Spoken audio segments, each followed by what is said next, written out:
The views and opinions expressed by tonight's guest and topic of discussion do not necessarily represent the official policy or position of Spaced Out Radio, Spaced Out Saturdays or Sundays, SOR Media, its hosts, syndicated carriers, or anyone associated with this broadcast. Any rebroadcast, reproduction, or other use of this broadcast or podcast without the expressed written consent of SOR Media is strictly prohibited.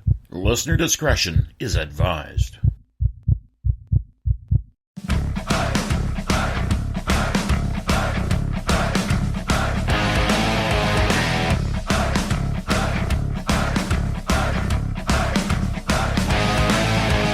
Are you experienced? Then come own the night with us.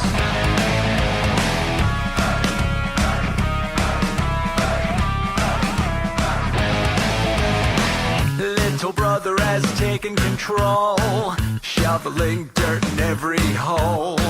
Predators to condemn your soul, watching you and watching me. We're all stationed atop the mountains of British Columbia, live from SOR headquarters. This is Spaced Out Radio with host Dave Scott. We live behind glass curtains and act like nothing's wrong. Soon you will belong.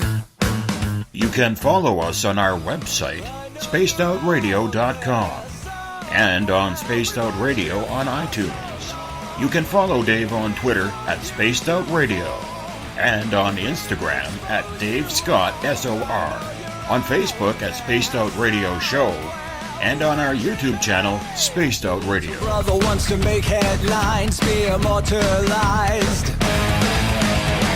Everyone's got an electric eye with the digital spies. They've watched you for so long. I know you're out there somewhere watching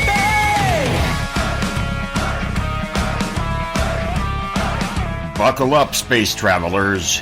It's time to go for a ride on Spaced Out Radio with host Dave Scott. I know you're out there somewhere. We've watched you for so long. Wait for you to fall. We'll expose you all. I know you're out there somewhere watching me. Little brother wants to make headlines, be immortalized. Everyone's got an electric eye where the It's Tuesday, July 3rd, Wednesday, the 4th of July, if you're on the East Coast or across the pond. And this, my friends, is Spaced Out Radio. Happy birthday, America. You're a beautiful country. Keep up the great work. Hope you had a great day and night. I am your host, Dave Scott, broadcasting to you live from the Great White North on top of the mountains of central British Columbia, right here at SOR headquarters. We are 150,000 strong nightly on the SOR radio network and the Deep Talk radio network, and we welcome you to tonight's show. Normally we have Periscope running. It seems to have a little bit of a snafu, so we shut it down for the night. You're going to have to join us elsewhere. Usually we're there Monday through Friday, and if you're looking for our archives, they are free.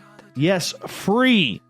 Go to youtube.com/Spaced Out Radio. Do me a favor, though. Hit that subscribe button. I would greatly appreciate it. Our website, spacedoutradio.com, is going to have some new features coming up. A plethora of features for you are there, including rocking out to some Bumblefoot, shop at our Spaced Out Radio store, read up on the encounter online, and so much more. We're getting a little zen and spiritual tonight. It's time to open it up. Make sure you are feeling good, and if you're not, how do you get there?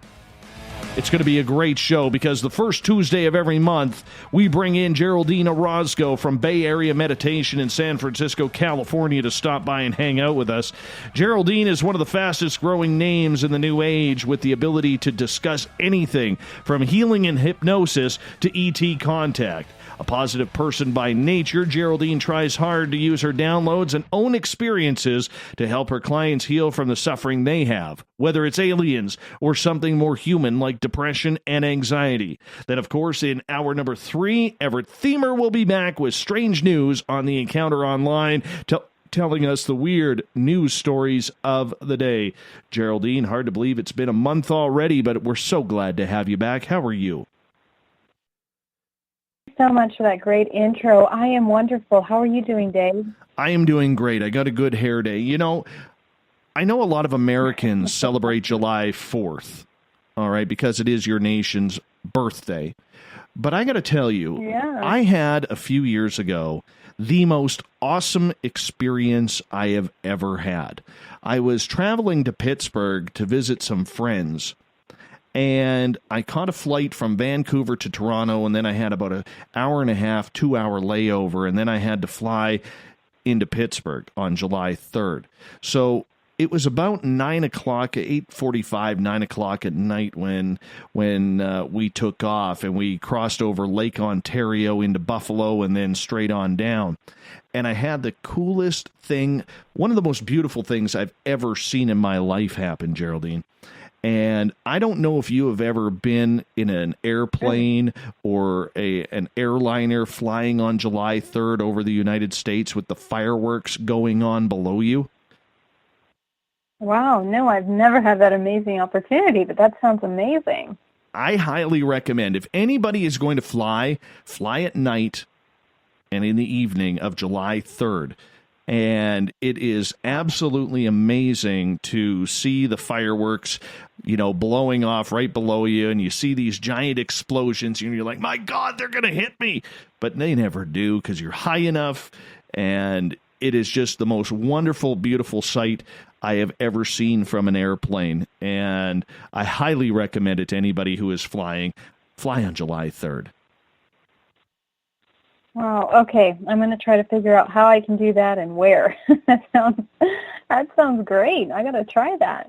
It absolutely is great. And you know what? Once again, happy birthday to the United States of America. I know it's already the 4th of July on the East Coast, and by the time this show ends, it'll be the 4th of July on the West Coast here. You have a beautiful, beautiful country. And, me being part of the neighbors of the North, no matter what, I always like to preface this that, we have the longest unprotected border in the world for a reason.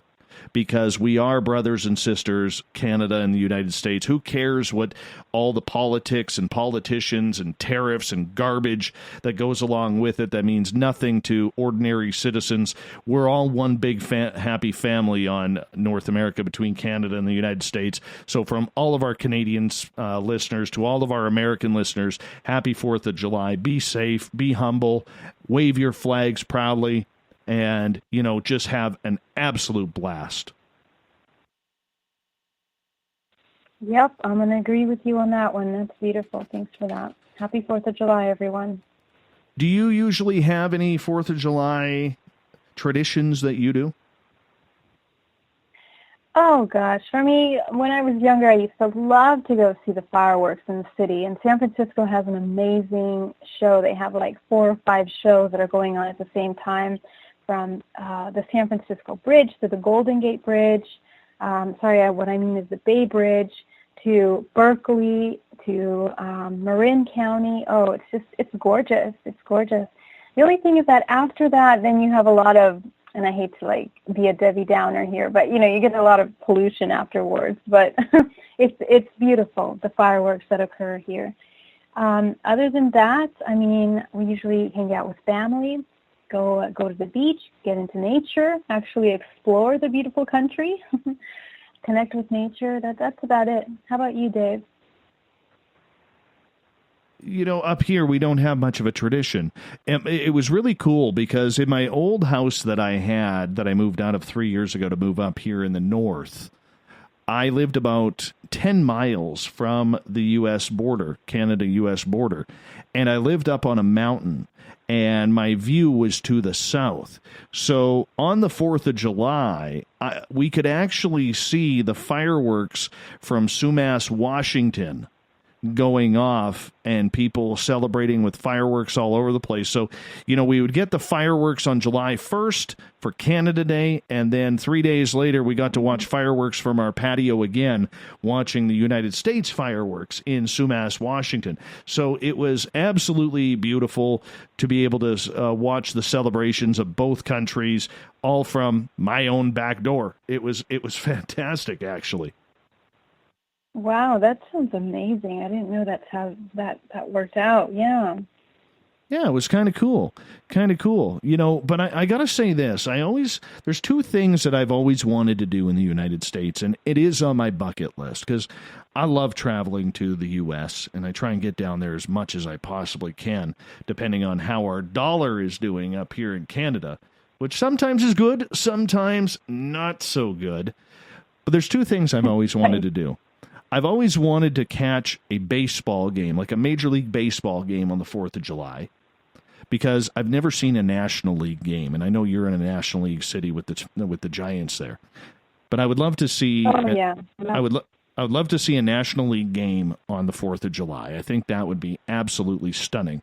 But the other thing that I've always wanted to do is I want to go down to Texas sometime, and I want to check out Friday Night Lights. The high school football and then college football the next day. I want to see what that is like. I want to see that hype, where the entire town literally shuts down, and you may have a 5,000, population of 5,000 at a town, and 15,000 people show up for a high school football game on a Friday night. I've never seen that. I want to see that. Wow, I've never seen that either. That sounds really fun. I have been to a baseball game on 4th of July. I have done that as a child several times, and I have to say it's really beautiful because they have an amazing fireworks show at the end of it. And you gotta come down to San Francisco to come see one of those again. You gotta come down one of these 4th of Julys, Dave. I definitely want to try that out. It's like I said, it's two of my bucket list items that I want to take in the United States. And one day I will, because I just think it's totally, totally exciting. Once again, we bring you in, Geraldine, for the Spiritual You, which happens the first Tuesday of every month, where you come in and you are so universal. I mean, you can talk about ET contact, ET downloads, but you can also go into healing, yoga, meditation, and so forth. What makes you so flexible in the topics that you study on a daily basis and deal with on a daily basis with Bay Area meditation? Oh, thanks, Dave. That's a lovely question. My particular journey, the way it started was, I guess I'm the kind of person that I love to experience new things, and I love to learn about everything. And I just really love to get into all kinds of things. Even, in my young years as a child and growing up in college, I've always had such a thirst for learning and experiencing things, for learning cultures. And I think that's actually where it began. My love for cultures, my love for, even different music from around the world. And then that took me into loving the religions of different kinds of religions, different kinds of routines and rituals that people have done. I love learning about those things when it comes to different cultures. And that's what started it, to be honest with you. I mean, I have studied and I've experienced and even practiced many different religions from, I was raised Catholic, and then I went into I've studied Hinduism, Krishnas, I've studied Gnosticism, I've studied Sufism, Buddhism, Zen. So, I've studied so many different kinds of religions to learn and see. And I think that looking at our world, not from many different layers, the culture, the races, the beautiful diversity and richness of all the cultures, has really helped me kind of see different perspectives of information.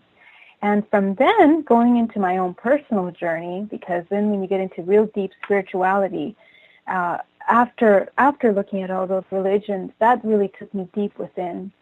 And going deep within is another journey on its own, where you can see your own diversity within. kind of exploring the different aspects of yourself, the different layers. And I always like to use the analogy of an onion, that we're peeling the layers of all of these truths and realities and different dimensions of existence. And, doing that over the years has helped me kind of have a really broad overview of what's happened. Aside from starting from the spiritual perspective and then coming into abductions and my own personal experiences, I think it's opened a lot of doors for different perspectives on many different topics. We all know that everybody is different. Everybody has a different path. Everybody has a different soul, a different set of beliefs, guidelines, rules, whatever you want to call them. How do you adjust for the differences in everybody who comes to see you? Because no two people are alike. We're all like snowflakes, and I don't mean that on a political side, but we're all like snowflakes where no two people are alike. It is true. It's true that none of us are alike. But I got to say that with the years that I have worked with people, I got to tell you that there's a lot of patterns in the way that, we interact with things around us. And there's something that we have in common. And what's in common, Dave, which is, unfortunate in a way, is the pain that we experience. And, whether it's the pain that you're experiencing from a bad relationship or from, losing a job or a family member, or maybe even dealing with an abuser, or even your own self-doubt and, own self-anger towards yourself, there's a certain deep pain that dwells within the body. And I think that the process of that pain, even though it may be originating from different perspectives and different origins, we all have to process in the same way. And I think that that's one of the ways that I was able to kind of navigate these waters, of healing.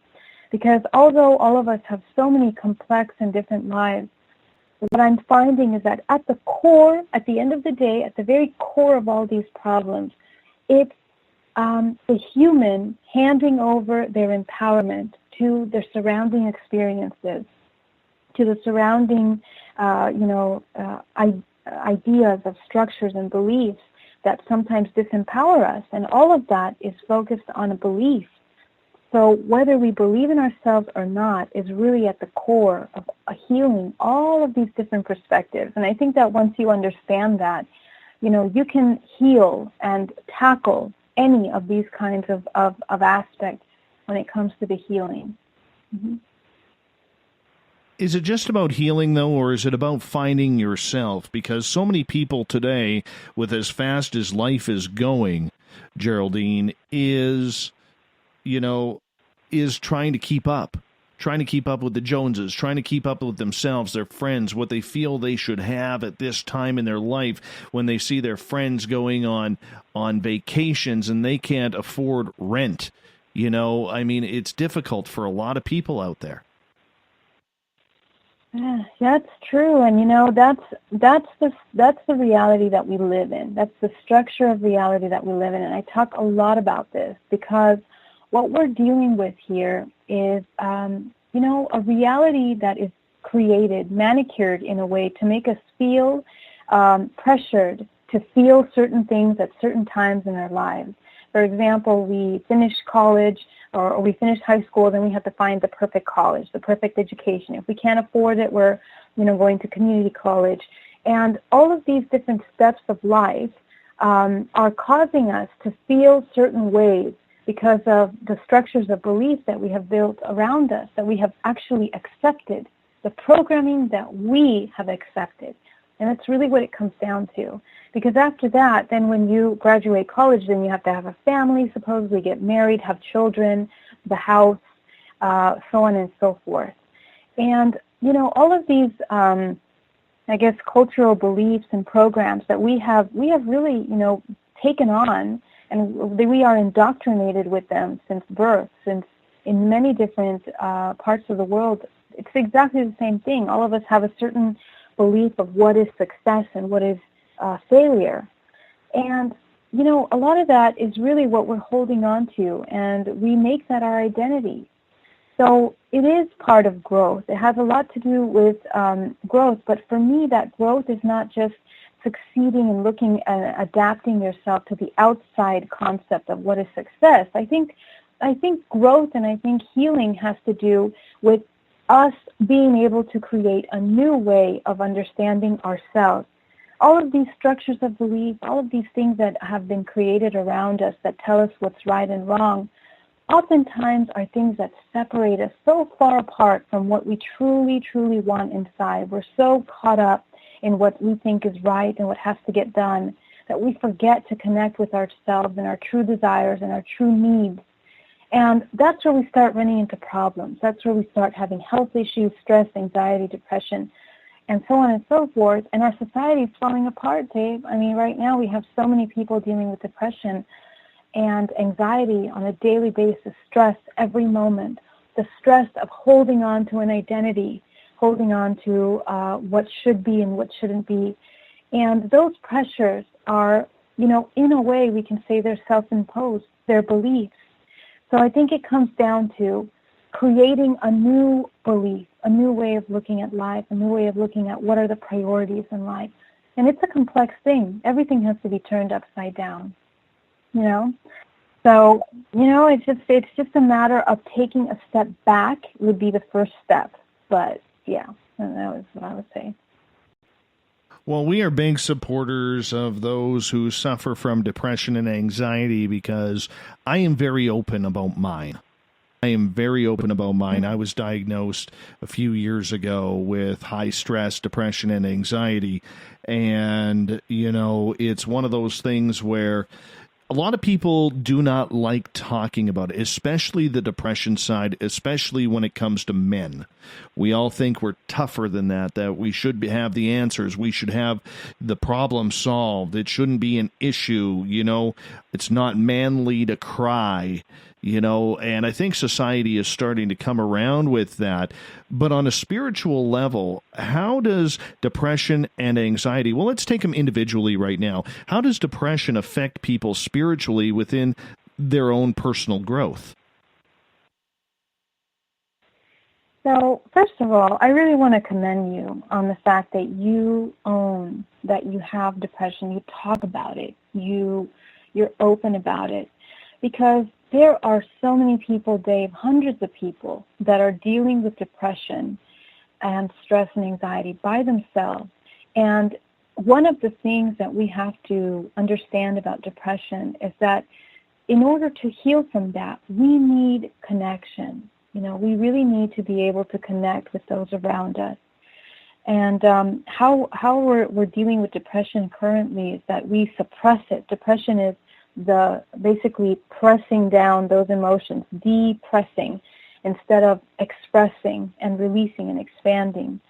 So, you know, a lot of us are holding on to all of these constant thoughts, negative emotions, and they get stuck in the body.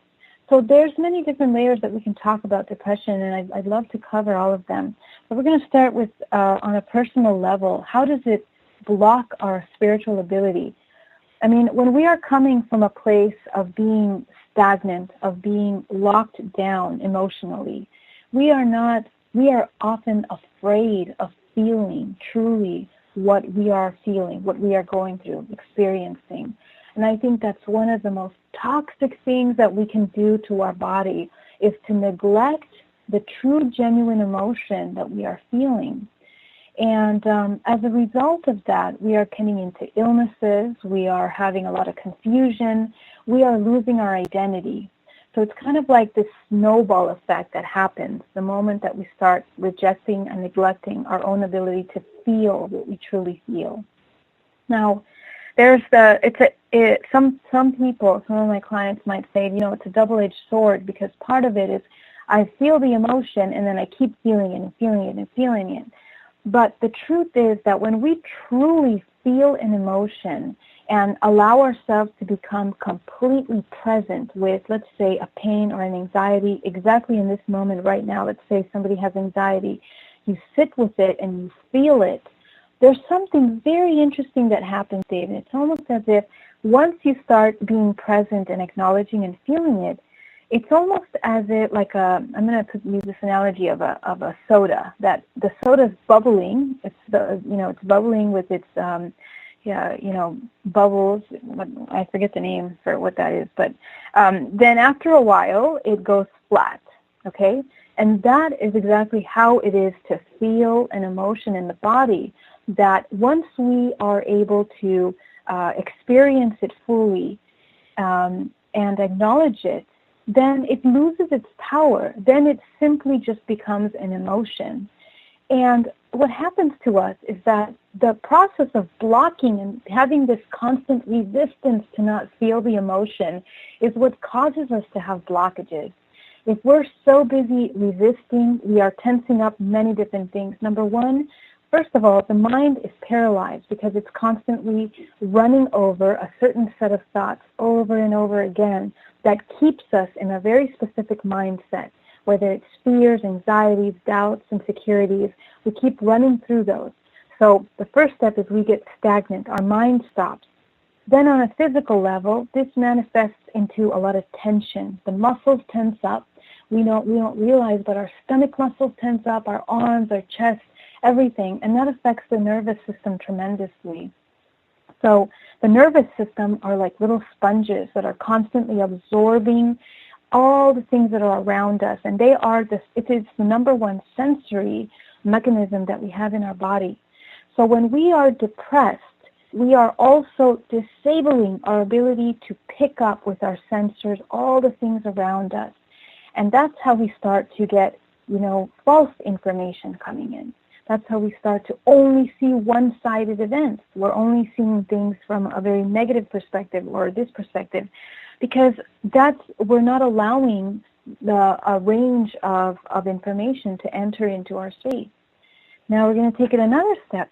What happens when this is prolonged? What happens when we are tensed up and constantly stressed up in the body? Now it manifests into something even deeper. Energy that cannot flow. Now the body is very interesting, Dave. We have something that's called the meridian lines in the body. And when we don't allow energy to flow through those meridian lines freely, again, we are causing like highways of, let's say, traffic. It's energy that is trapped in certain specific spots of the physical body. And we have to allow that energy to flow through the body openly to allow perfect health. This is disabling, when we don't allow that going through our nervous system in the body, we're affecting the endocrine system, the entire lymphatic system. So then we start affecting the way that we eat. This is why we have eating disorders based on food. We start, having these habits of comfort food. We start doing all kinds of things that are a result of the nervous system and the lymphatic system being clogged up, So it affects us on so many different levels, chemical and physiological, and then from the spiritual perspective, again, like I was saying, you're not able to see things from a more complete perspective. Everything is coming from a one-sided perspective. How much at that point, when going through what you're saying, does self-sabotage come into play?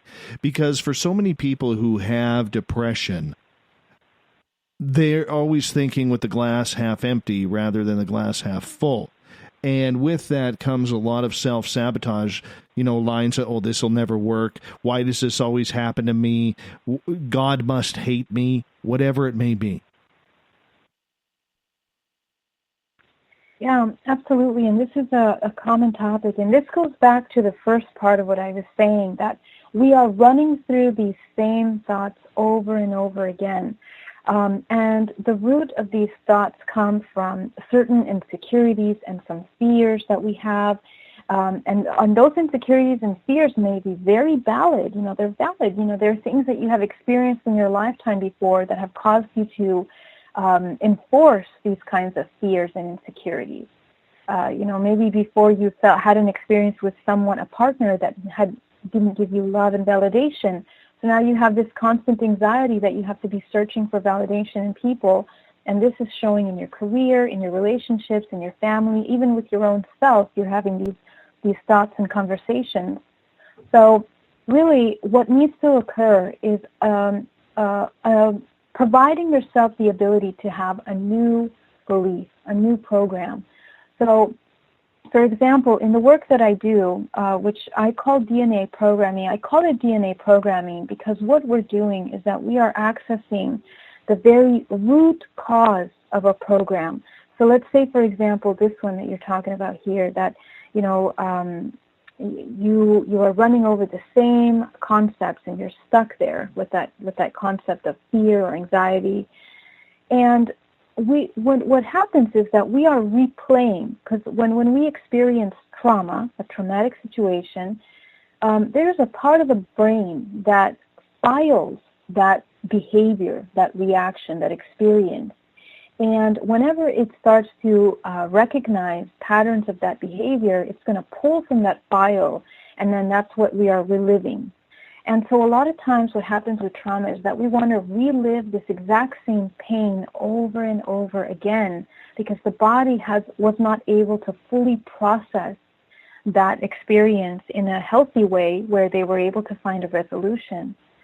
So what needs to happen is that we need to find the core of when that first occurred, and from there provide some new information, some new material for the brain to pull from, so that we can now reprogram those experiences. And this is very, very important, and it really it's important for anyone that even when you're not dealing with depression, because all of us tend to hold on to memories and bad experiences on more levels than one, not just from a memory perspective. On a physical and energetic level, we are still holding on to this information. So it's important to do that work to clean that up, Dave.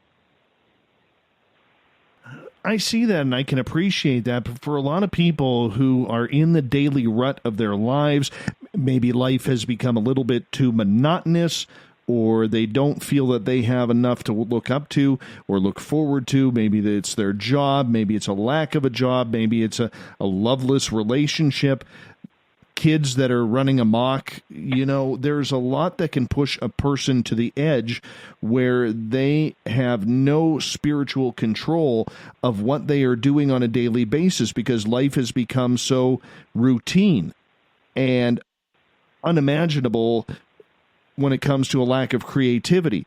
How do you try and get people out of that rut in order to see that there is an entire world out there that is looking for love, looking for adventure, looking for any sort of spark to relight the spirit inside oneself?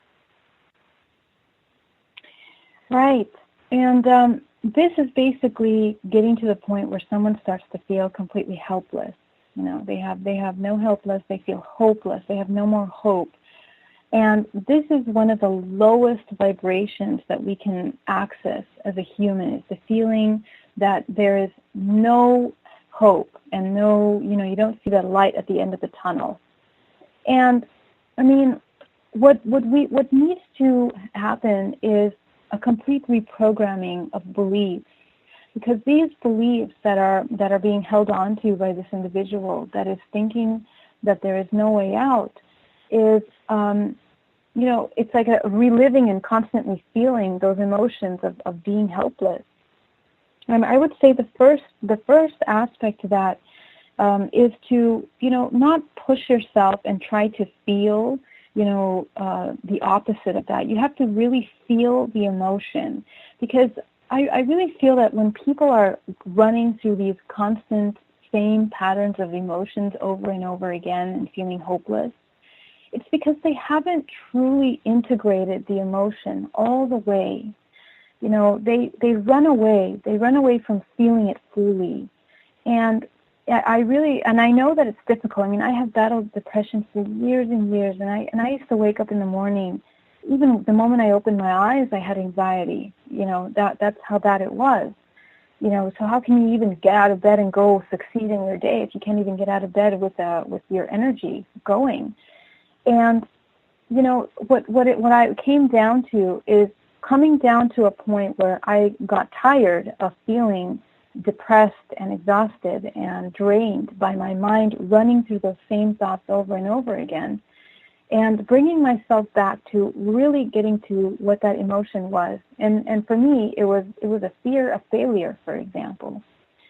And so this is just one example. I mean, people experience all kinds of things in their life, even when they're dealing with abuse or with anything that causes them to feel disempowered. And what we need to do is to recognize our empowerment as individuals, that we as humans have a lot more control in our life than we give ourselves credit for.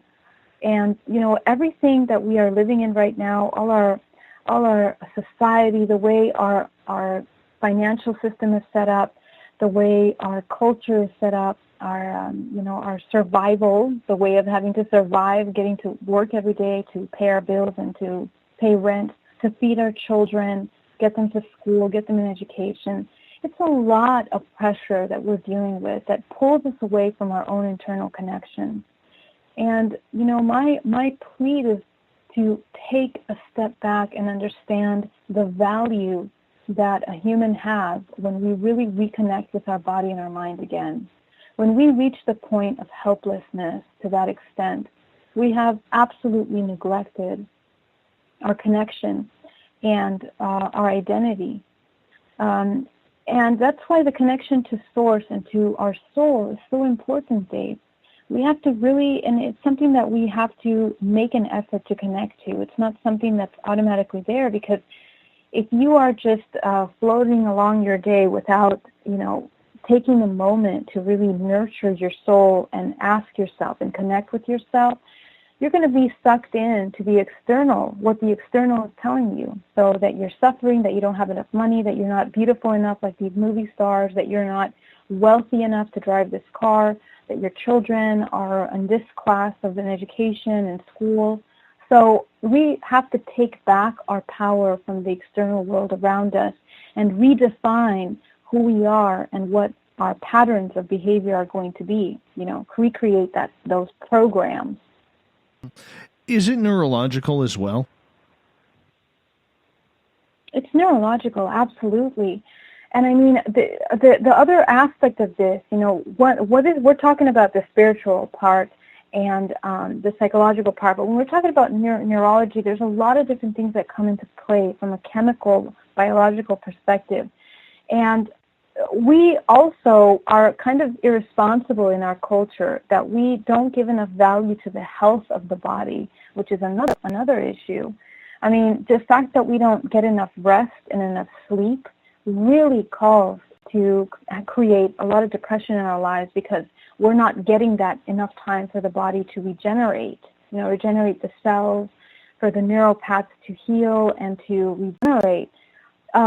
And that is another aspect. And I mean, also eating healthy is another thing. I mean, we're not eating the nutrients. We're deficient on some vitamins also. I mean, B12, vitamin D, getting enough sun. I mean, there's so many different parts that we're dealing with as well that we're not contributing to the body to heal all the way.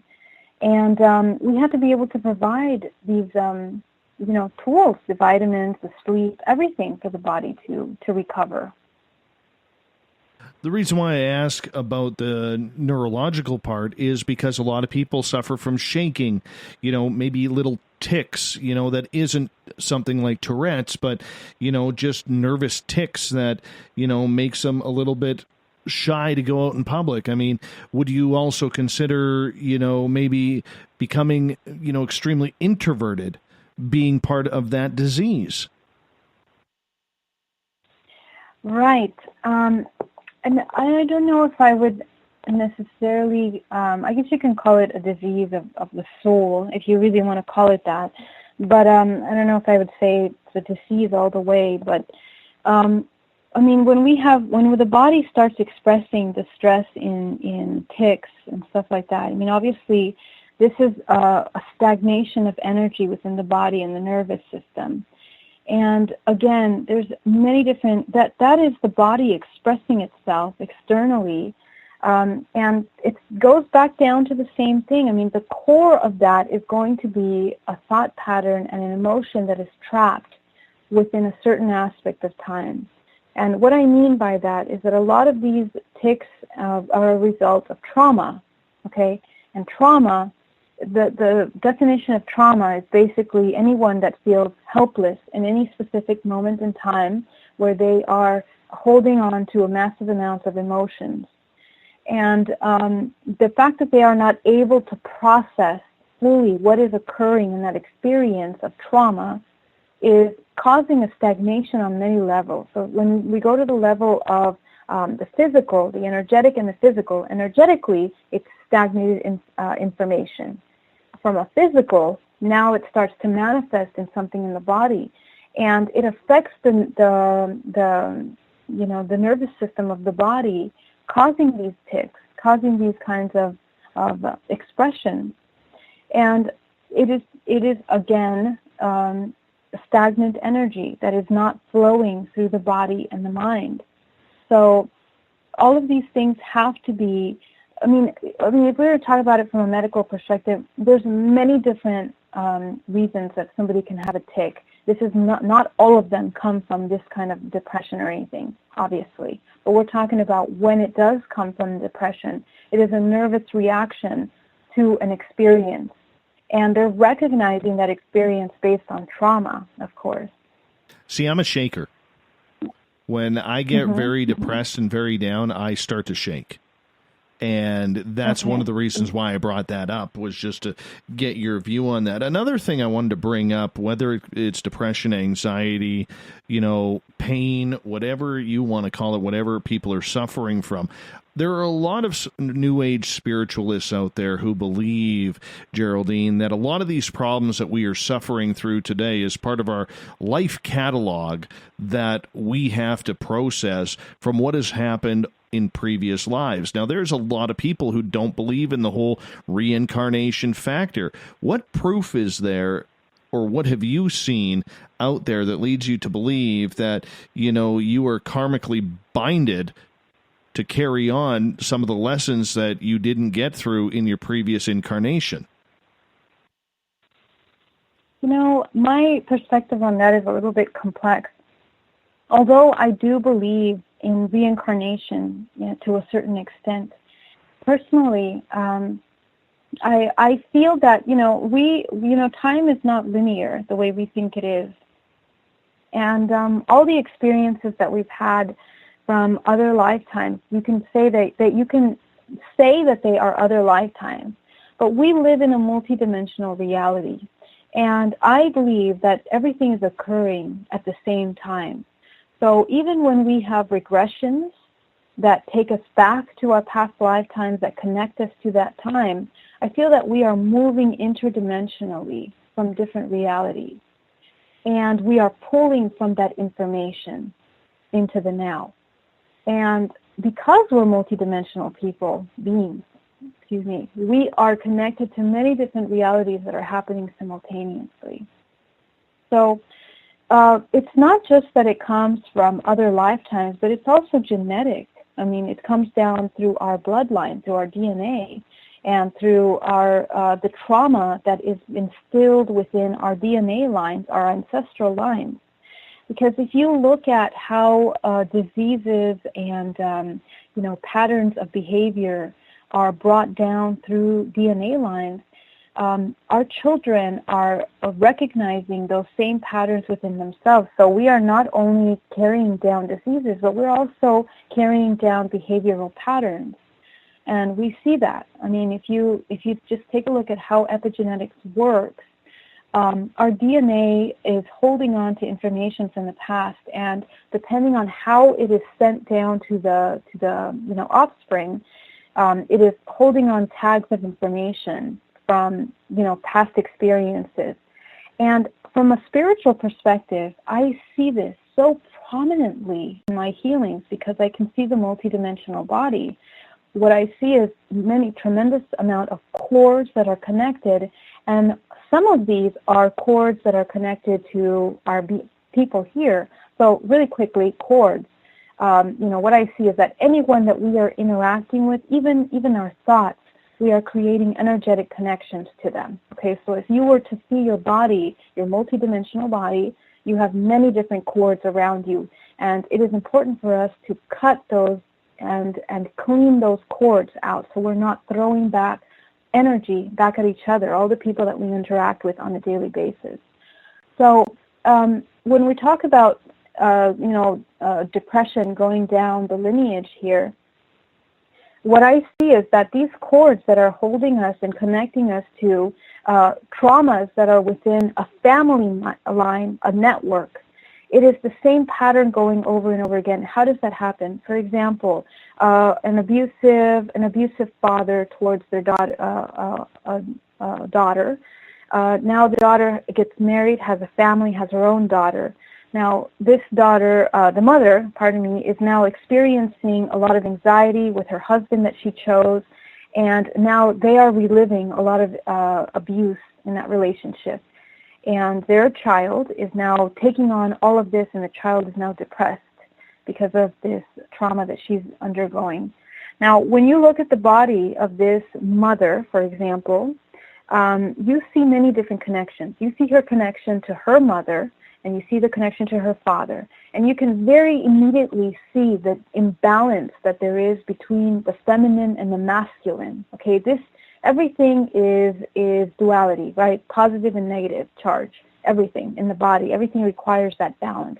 And in the same way, when we're doing energy work, the divine feminine and masculine is also a concentration of information that is in the body. So when we see an imbalance of trauma that is caused from a man to a woman, you are imprinting an imbalance in the perspective of feminine and masculine into this person. So she is now reliving those same patterns over and over again. So she attracted a mate that is, reliving these exact same patterns. So when we talk about depression, we are reliving these same patterns of belief, of trauma, of pain, of suffering, of duality, and we are taking it down the lineage, consistently until it is completely resolved. And resolving illness and resolving this kind of trauma, I believe, happens on a multidimensional level. So although I believe in past lives from the sense that, we can access that information here and now, it's because we are pulling through those times of reality and we are healing those experiences. It really doesn't even matter whether they are past lives or not. What matters is that the brain or the mind takes you back to that moment where the trauma occurred so that you can resolve. Because what I find, Dave, is that the pattern at the end of the day and the experience that person is undergoing is the basic thing. It's a pain that was inflicted on the mind and the body that caused the person to feel disempowered. And that can happen in a plethora of different ways, many different examples and ways. And the person is still not processing that information. So regardless what it is, they are stuck with that information and they make it their reality, they make it their present, they make it their truth, and that's how they live their life now. So that has to be healed, it has to be cleaned up and brought up. So that's my perspective on healing past life, but it's very, very important to understand that, because when we heal ourselves here and now from depression and from anxiety, we are also healing our network. So if a father heals himself from his depression, he's also going to heal the daughter. He's also going to heal his ancestral bloodline. All of that is energy that is still there because we are multidimensional beings, very heavily connected on many levels. We're going to get into anxiety here as well, because for those who suffer from anxiety on a spiritual level, it really messes with your head. You really don't know whether you're coming or going. Everything is a worst-case scenario, which is not healthy. How do you find the balance when you not only have the depression, but the anxiety as well to try and control? Yeah, absolutely. And I've had both of them severely. My goodness. Yes, I've had both, and I've tried everything. I mean, What I found in my work and also on a personal level is to bring my mind to the present moment, okay, to be in the now, because anxiety is thinking about the future, all the possibilities that could happen, all the possibilities and results that did happen. So when we are in the now, we are focused on what is occurring here in this moment, in this time and space. And there's not a lot that can happen out of your control in this moment, time, and space. I mean, if we're here sitting in a room speaking, nobody's going to come and hurt you. Nobody's going to come and do that. I mean, you have a controlled space in the now. And the more that we are here in the now, we are able to decide and dictate how we're going to experience the next now, right? So for me and for my clients, that's what I have found to be the best tool. And, I can share some very interesting tips on how to assist the mind to come back into the moment, trying. And it's hard, trust me. It's really hard because, we are living constantly stimulated with everything around us, and it causes even more anxiety. So disconnecting from those stimulants, coming into the now is the first step. And, I'd love to share them with you. I'm not sure how we're doing on time, Dave. We got about 5 minutes here before we have to go to break. So if you want to get started, we can carry them over. Yeah, that's great. So, well, for the first part, I would say when we are dealing with being in the now, what helps us be in the present moment? We have to make up little tools to help us come back into the present moment. And for me, I found visualization a great way to do so. And I visualize grounding myself and being connected to the ground in this moment. And that has really helped me, believe it or not.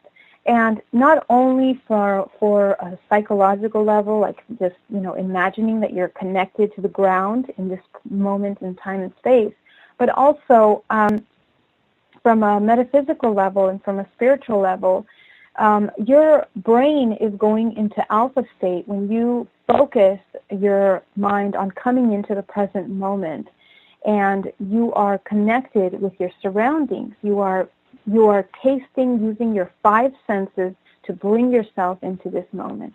So, for example, you're going to ask yourself, what am I tasting? Okay. What am I feeling with my fingers, with my feet? What am I feeling? Am I wearing shoes? Where are my hands? What are they touching? So completely bringing your senses into the now. What am I seeing? What am I smelling? What am I hearing? So using our 5 senses to help us come into the present moment, that is the most powerful tool that you can use. Because now you're not in your mind imagining things and fantasizing about all the horrible things that could have happened or did happen. You are focusing on what your body is experiencing this moment. I think that means a lot to a lot of people. I mean, but for most who suffer from the depression and anxiety, trying to figure out when and how to meditate in order to bring yourself down, to bring that stress down, to, that seizing of the body that many of us get, to try and regain control is what I'm looking for, Geraldine. It is tough. It is very tough, because for the most of us, we don't have that time like the high school SJWs where we can run to our safe place and cry. As adults, we got to keep going. We got to keep pushing forward. We don't have time to stop and reflect and figure out answers anymore. Right. And I mean, right, we're not even talking about meditation yet, right? We're just talking about awareness here. We're talking about awareness. So this is something that you do on the go. This is something that throughout your day, you are just being aware of yourself and your surroundings. So that's something that anyone can do anywhere. I mean, there really shouldn't be any excuse for not being aware of your surrounding and your body, because this is how things get out of control in the first place. We don't even know what we're feeling. We don't even know if we're thirsty. We don't even know if we drink enough water or we're even breathing. So this has nothing to even do with meditation yet. This is just awareness and training the body, being connected with the physical body, and that's just basic health. Are you breathing in the moment? I mean, a lot of us forget to breathe. And those are such simple techniques that we can do to bring ourselves back in the body. And they are powerful little techniques that really help us silence the mind. I mean, if you're focusing on your breath, you're not thinking about all the horrible things that happened, now or before. You are focused on your breath, and you are, oxygenating the entire body, and that helps you have alertness. And we have to utilize all of these simple tools. I mean, breathing, you can, like I said, visualization of grounding yourself, connecting with yourself, tapping in with your senses, just becoming more aware of ourselves. Because, Dave, we're so heavily trained, just the way we're trying to teach people how to become aware. For centuries, we are trained to look at our external reality and believe the external reality, everything that we're being fed, everything that we're being told to feel, to think, to do. So, we're in a sick environment, and that's got to change. So we really have to take the necessary steps to make the time for our bodies to heal. If we're serious about health and our healing, we gotta really get to that point where we're ready to, okay, I'm ready for change now. Let me just take 1 second to see where I'm at. Do I even know which room I'm sitting in, what time it is, what city I'm in? Yeah, those simple things that can really help us just bring ourselves back into the now are powerful, very powerful. Geraldine, I'm going to cut you off right there because we're going to step out for our first break of the night. Geraldine Orozco joins us the first Tuesday of every month with a feature we call here The Spiritual You. We're tying in spirit today with people who suffer from depression, anxiety. We're going to get into more as well about how to heal yourself in hour number 2. In hour number 3, we will just have open discussion the first half an hour before Everett Themer joins us for the encounter at the bottom of the hour. You're listening to Spaced Out Radio. I'm your host, Dave Scott. We'll be back with more after this. Find your escape where time has no limits. It's about living today and cherishing the heritage of yesterday. A spirit of adventure for what is new with the nostalgia of the past. Your timepiece is a reflection of who you are. Life surrounded by beauty from the world around us to the soul within. EscapeWatches.com. There is no time like the present to enjoy your escape. Use promo code SMF2017 for your 20% discount today.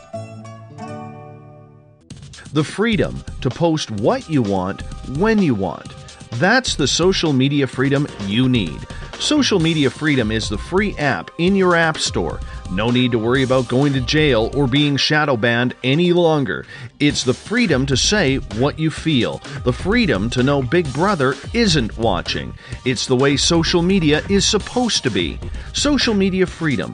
It's time to set yourself free. Download from your app store today. Coming September 28th to the 30th, it's our first annual Caribou Paracon, put on by Spaced Out Radio and the Canadian Society of Questers. 3 days of paranormal, supernatural, and spiritual knowledge in the beautiful 108 Mile Ranch, British Columbia. Tickets are $150 Canadian for the event, being held at the Spruce Hills Resort and Spa. Come watch our featured speaker, Grant Cameron, along with Lorian Fenton, David Weatherly, Ross Allison, and more. The Caribou Paracon, celebrating everything paranormal. Hi there, I'm Butch Witkowski, lead investigator with U4Cop. On the final Monday of every month, you can listen to me and host Dave Scott on Spaced Out Radio's Strange Days. We're going to get to the heart of the matter when it comes to what's happening out there. People are seeing and experiencing things from ET contact to Bigfoot, and I want to hear about it. Your experiences are what we investigators need to help solve these unknown mysteries.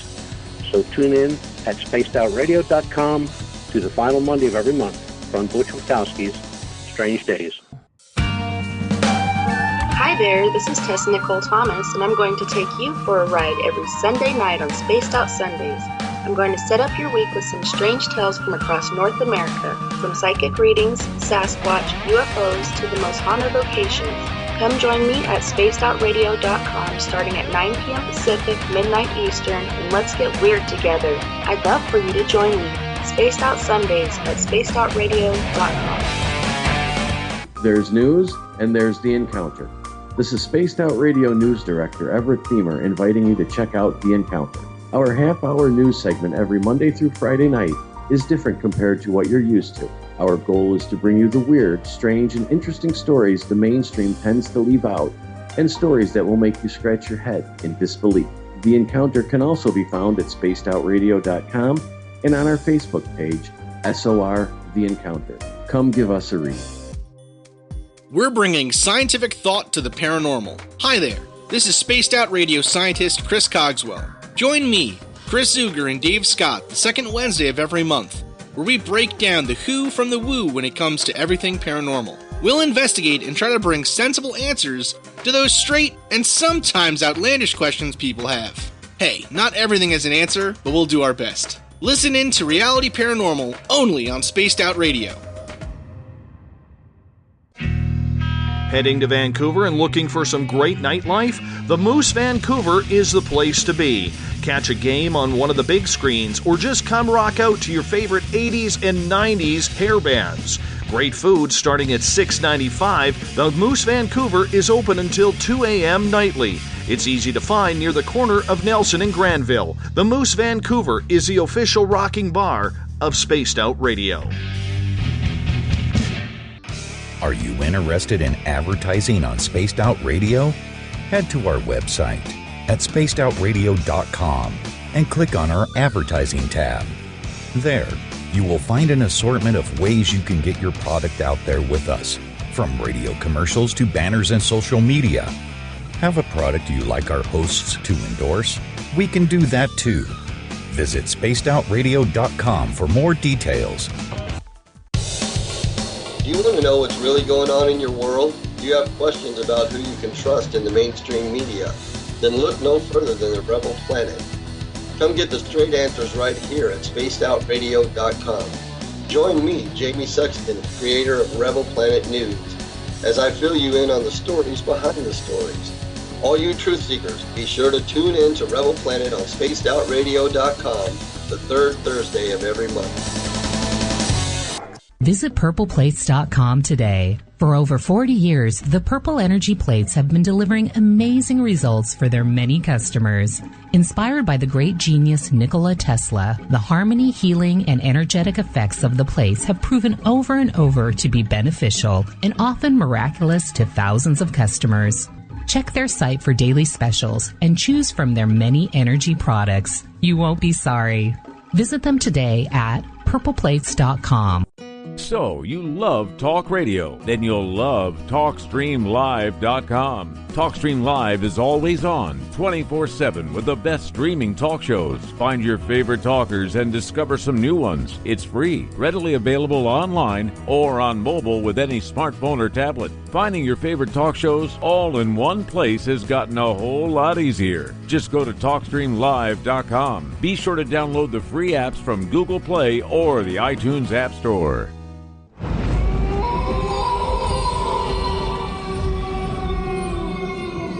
Hey, this is Canadian Paranormal Investigator Mike Moore. The third Wednesday of every month, I'll be teaming up with Dave Scott to bring you Ghosts of the Great White North. Each month, we will bring on guests from across Canada to discuss their ghostly encounters. Canada is a paranormal hotbed with stories you've never heard, so we're going to bring them to you. So get comfy on your Chesterfield, grab a donut, and join us, eh?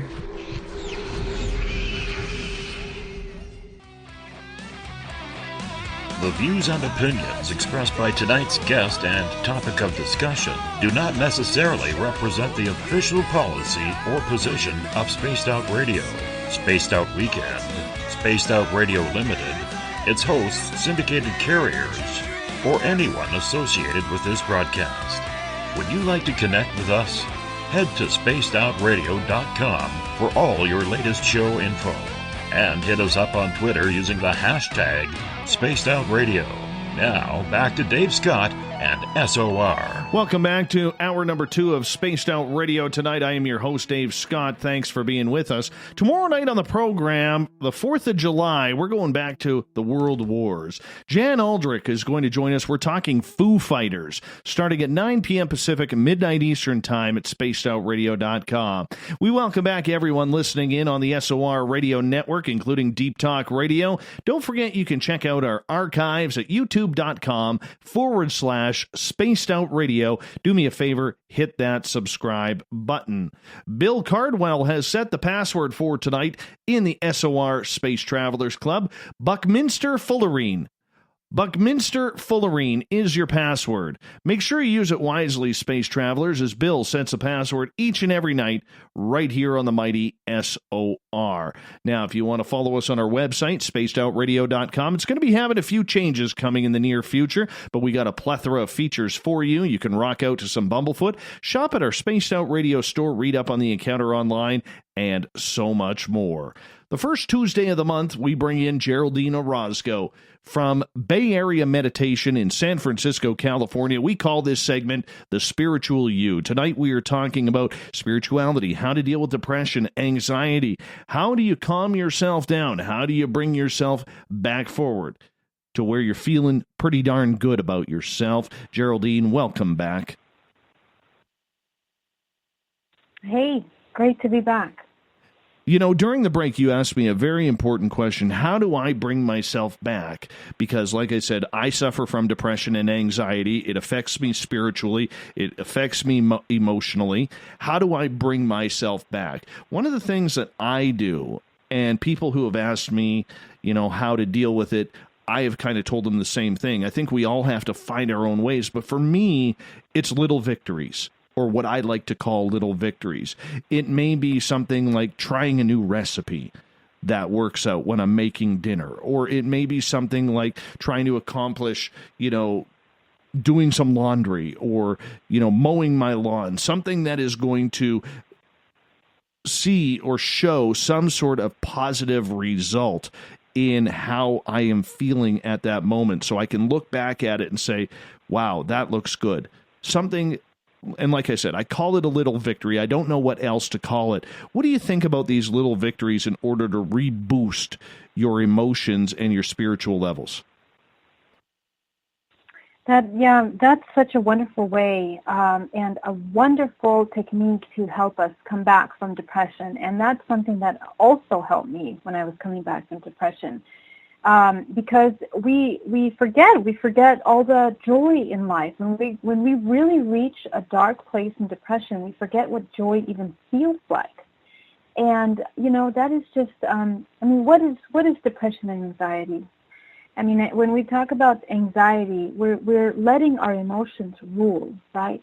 Your body won't remember to calm down. So there's many different strategies to overcome those fears, but for example, you know, when we deal with fear, it's a natural reaction to feel fear, to feel afraid, but it's built into the mind and body system, and it's triggered by danger, right? So after the danger is past, it's a fear response, but when fear spreads out into the general body and the condition constantly, it becomes this really interesting thing called anxiety. So anxious people are afraid, even though there's nothing out there to be afraid of. Like, you know, we're already in a safe place, but we make things worse. Sometimes we dramatize ideas and concepts of things that couldn't happen. So having these kinds of reward systems where we are bringing ourselves back from thinking that everything is going to be wrong or failure, we look for the positive things in all of our achievements, even if it's literally taking out the garbage. Because, you know, oftentimes when we're depressed, we are so depressed that we don't even feel like getting out of bed. So we have to motivate ourselves to move through those emotions. Again, I was talking about the stagnant emotions that don't let us feel. And just focusing our mind on positive things and actions. Some people say positive, think about positive thoughts, but I think positive actions actually help us move through that for more than one reason. Number one, you're moving the body, and every action that you're doing is helping neurologically connect to that reward system that you are constantly moving through. So I think it's a fantastic way to help yourself get out of it. How does it affect your spiritual cycle when you start bringing in positives to combat the negatives? Oh, I mean, it's always a good thing to raise your vibration as much as you can. You know, we always hear that in a spiritual community, raise your vibration. But basically, all that you're doing is you are focusing on positive truths instead of maybe past. Because here's the thing: being in the now is, I mean, obviously, you're not going to create a negative moment when we're stuck in our negative thoughts. We're always either in the past or in the future. So those are thoughts. They're not happening right now. So when we're thinking in the positive and we're doing positive, we are in the now because we are feeling literally joy, even if it's fabricated at first. And I've literally had to train my body when I was first getting out of depression to feel love, because it had been years sometimes before I felt even loved by someone, or more importantly, loving myself, neglecting myself. So opening space for you to feel that love for yourself, the appreciation for the little things that you do, whether it's, I don't know, expression through art, through music, through writing something, going for a walk in nature, whatever it is that you do that enriches and enhances the creativity in the mind and the body, is something that will enhance the soul. You just brought up something that was very important, and it just kind of triggered a whoa, we need to talk about this, which is love yourself.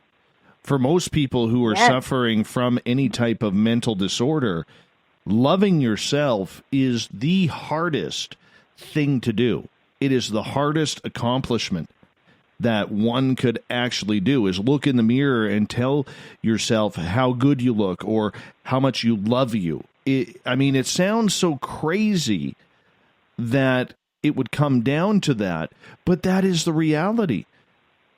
Having people having people try and love themselves is tough. It's much easier to love something else, whether it's another human or a pet like a dog or a cat.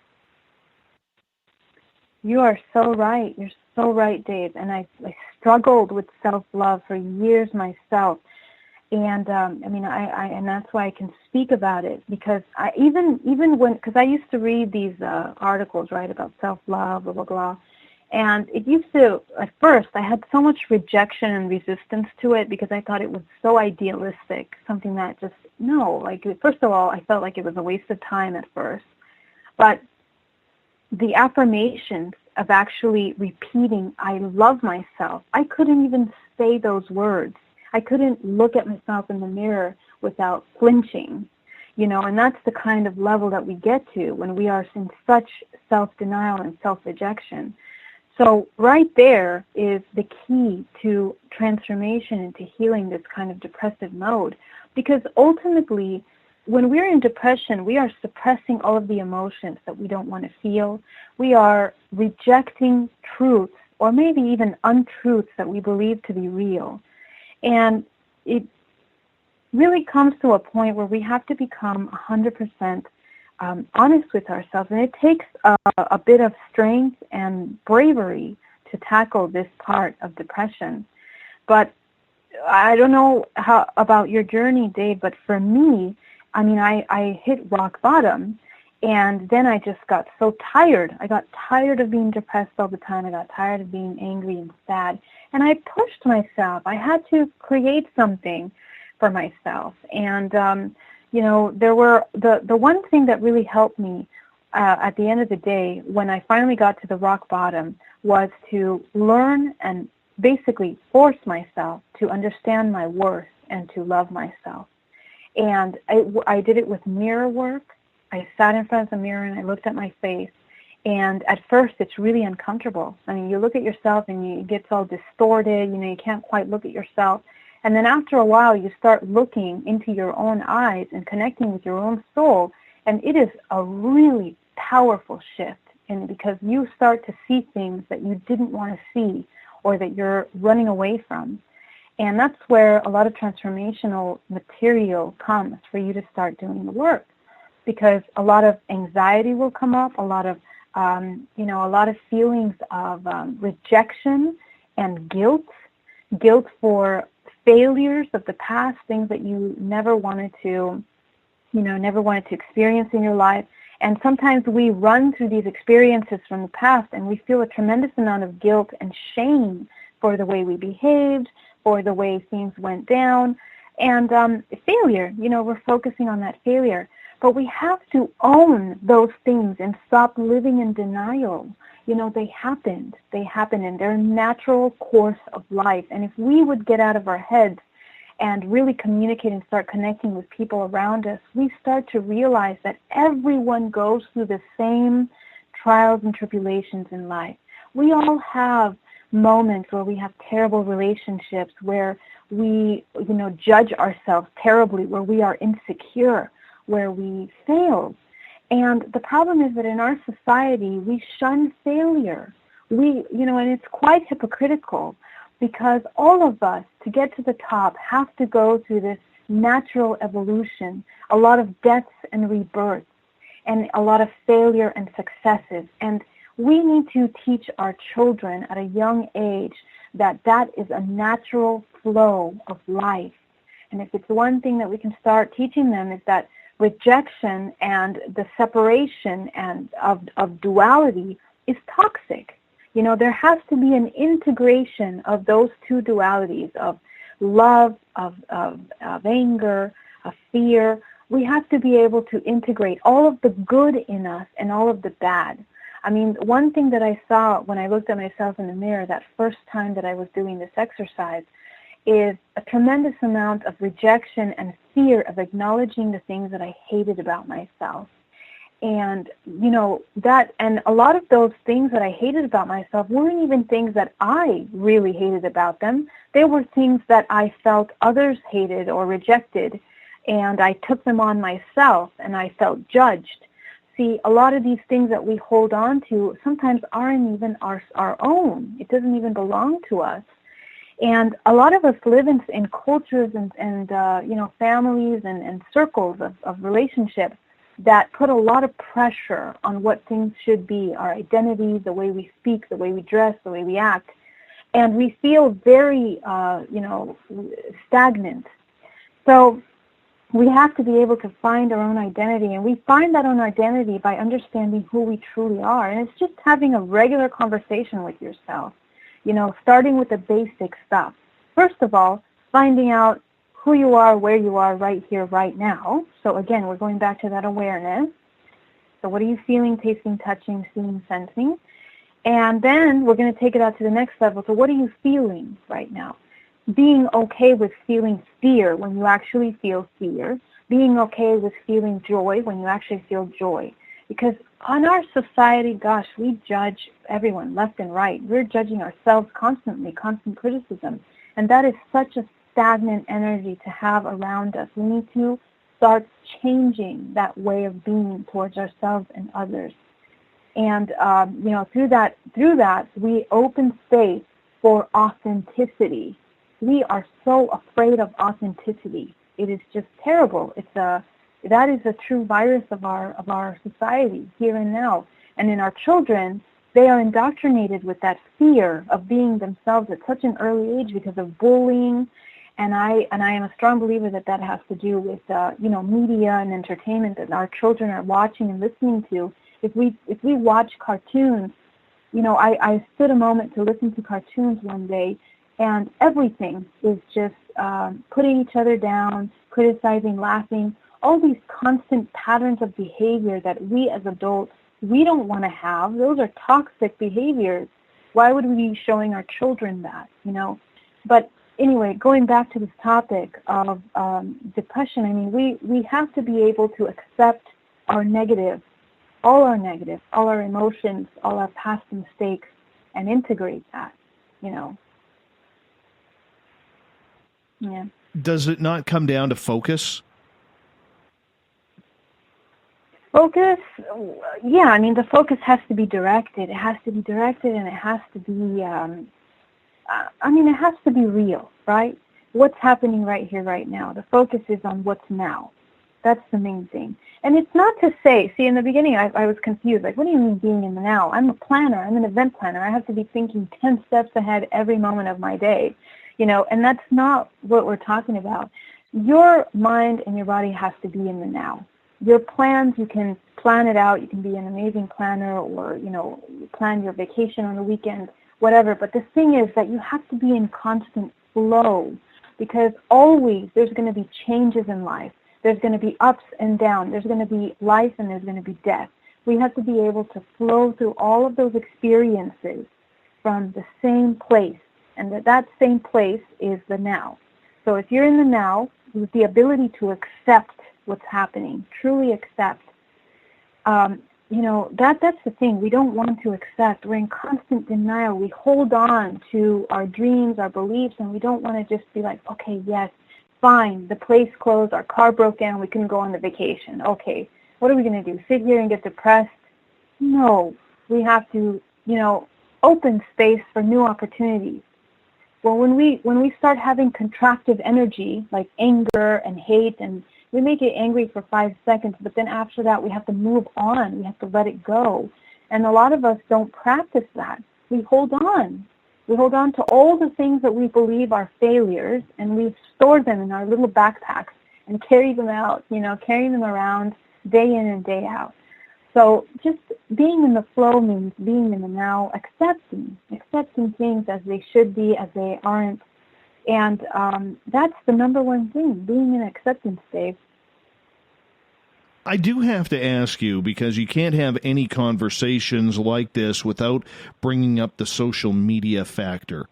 Social media, especially with the younger generations and teens especially, has been probably one of the biggest causes of teenage suicide going around, with the bullying, the trolling, the verbal and violent quotes that have been placed on social media. Now, I'm a social media fan. Okay, this has nothing to do with ripping social media, a new one, or anything like that. But, even with myself, if I find that I am down, and I've talked to other people about this, social media, the way you read things, whether it's a text message or a post or a tweet, it can really affect the outcome, because you don't know how the person is writing and posting things and what the context is all about. You can only assume. Yeah, you're right, and you're absolutely right. It's one of the leading things of teen suicide right now, and that is very tragic. But the truth is that we're dealing with delicate minds. As parents, as adults, we really have to start instilling in our children a deep sense of self, okay? That's the first thing, a very deep, solid sense of self. And yeah, it takes work, but we have to communicate with our children from our level of experiencing depression, experiencing bullying and judgment and criticism and all these things that we have as adults, we have experience going through. Our children are just coming out into the world, and they are the ones that unfortunately with this system are being caused to believe that they have to be a certain way in order to be accepted. And to me, it's just sickening how it's indoctrinated in our children. And I remember even myself in high school and junior high, just forcing myself to listen to rap music, for example, or hip-hop music in order to be accepted. And those kinds of things happen with children day in, day out. I see my little, cousins dealing with that as well. And the only thing I can say is that as children, it's so difficult to control their minds, what they're seeing, what they're doing. And I just want to put it out there that instead of Facebook and social media monitoring the political views, I think they should monitor age ranges for these children to be looking at toxic things online, like all kinds of things. Even looking at social media, I use that a lot for my business as well, Dave, just like you. And on Instagram and on Snapchat, you see a lot of toxic things, just stupid things that mess with people's minds. And it goes even deeper than that. We can talk about that another time, about the subliminal messages that everything has. And from an energetic perspective, even music is holding on to heavy, heavy subliminal programming that is causing us to come from lower chakras, lower vibration, And it's just feeding into the first, second, and third chakras that are holding down the sections for identity, for sexuality, for expression. Okay? It's constant suppression of these aspects of the self. And children are heavily, affected by that. And it's tragic because if you understand how the multidimensional body works, children are open. They are pure. They are holding on to these higher vibrational bodies where their chakra centers are new, ready to receive new information. And when they're being fed all of this toxic muck, it is causing and playing with the fear-based programming that they have within their body, the root chakra, which is their safety, their home. And when you mess with that, you're already dealing with children that are just trying to find their own identity in this world that is imbalanced.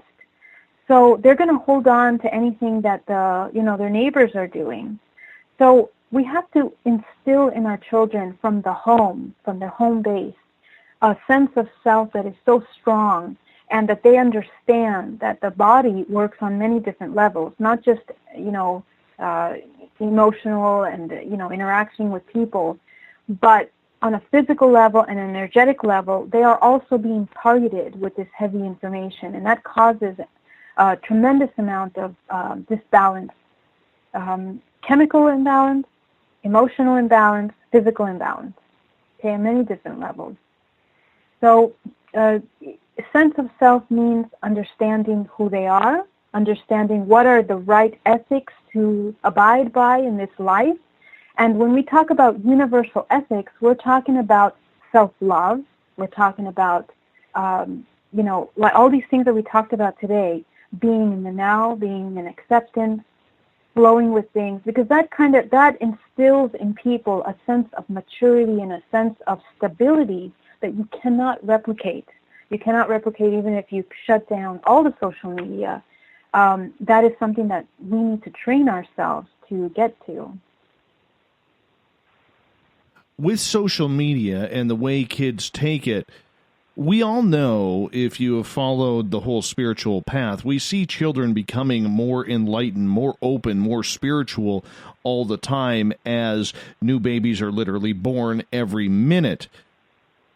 Does the fact that the last generation, say, who are teenagers now, right until infants right now, seem to be a lot smarter, seem to be a lot more open to spirituality and in touch with their spiritual selves, do we look at this then as saying that social media is actually more of a devil than a god when it comes to affecting that spiritual side that children are having these days?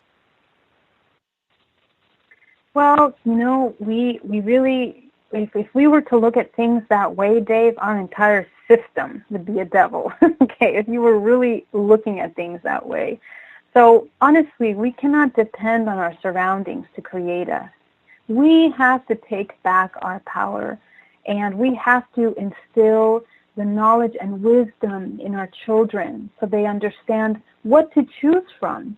Because these social media is a way to connect with masses of people. And if we learn how to utilize that, in a good way to spread, conscious messages, to spread some expansive concepts of, healing, of empowerment, of tools that they can utilize, you can also reach a lot of children that are sitting there searching. Some children are searching for love, for validation, that come from maybe broken homes, that don't have a solid foundation at home, are looking for that love, for that support outwardly. And unfortunately, what is available to them is what's on their cell phone that is so easily connected to the world around them. And, we have to be able to instill in them the ability to search for higher vibration things. But again, that comes from that core, that strength, that inner core, inner knowing of understanding, the neutrality between right and wrong allows them to select things that are healthier, more vibrant, more nourishing. And so as parents, on the other end, we got to do our best as adults, not just parents, just adults in general have to do our best to help filter out all of these negative things off the internet by contributing to that. There's so much garbage out there. I mean, I just can't even believe the things that are out there.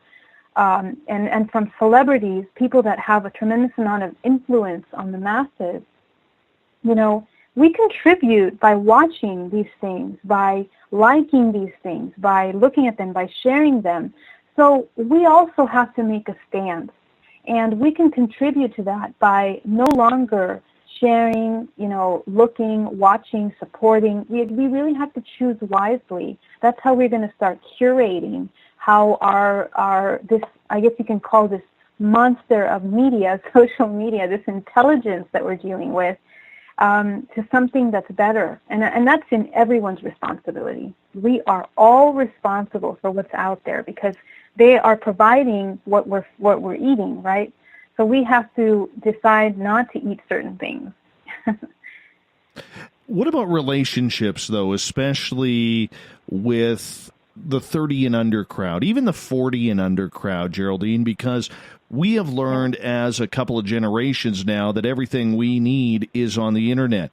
We let people see what we want them to see, whether it's on Facebook or Twitter or Instagram, Pinterest, whatever it may be. If you want a date, you don't go to the bar anymore or the supermarket to meet someone or a house party. You go online, and there are plenty of sites for that. I mean, let's face it. I mean, you look at some of these apps that are out there. I mean, all you're doing is swiping left or right if you're attracted to someone, and boom, you have a date just like that, without any real communication or getting to know each other anymore. So are relationships then a big factor in this depression and anxiety that people are suffering, because nothing that we are putting out to the world via social media or even via personal profile seems to be real anymore? Yep, that's another one. And again, I'm telling you, as adults, gosh, we're not coming from that authentic place of accepting and acknowledging who we are and representing ourselves for who we are to the world around us. And that comes back to the topic that we were talking about, self-love, of accepting who we are, the good and the bad, the ugly, the nice, every aspect of ourselves, and being fully that. And I think we're coming little by little into that, but it's going slow. But it's in all of our responsibility to be able to really embrace who we are and redefine what the human is.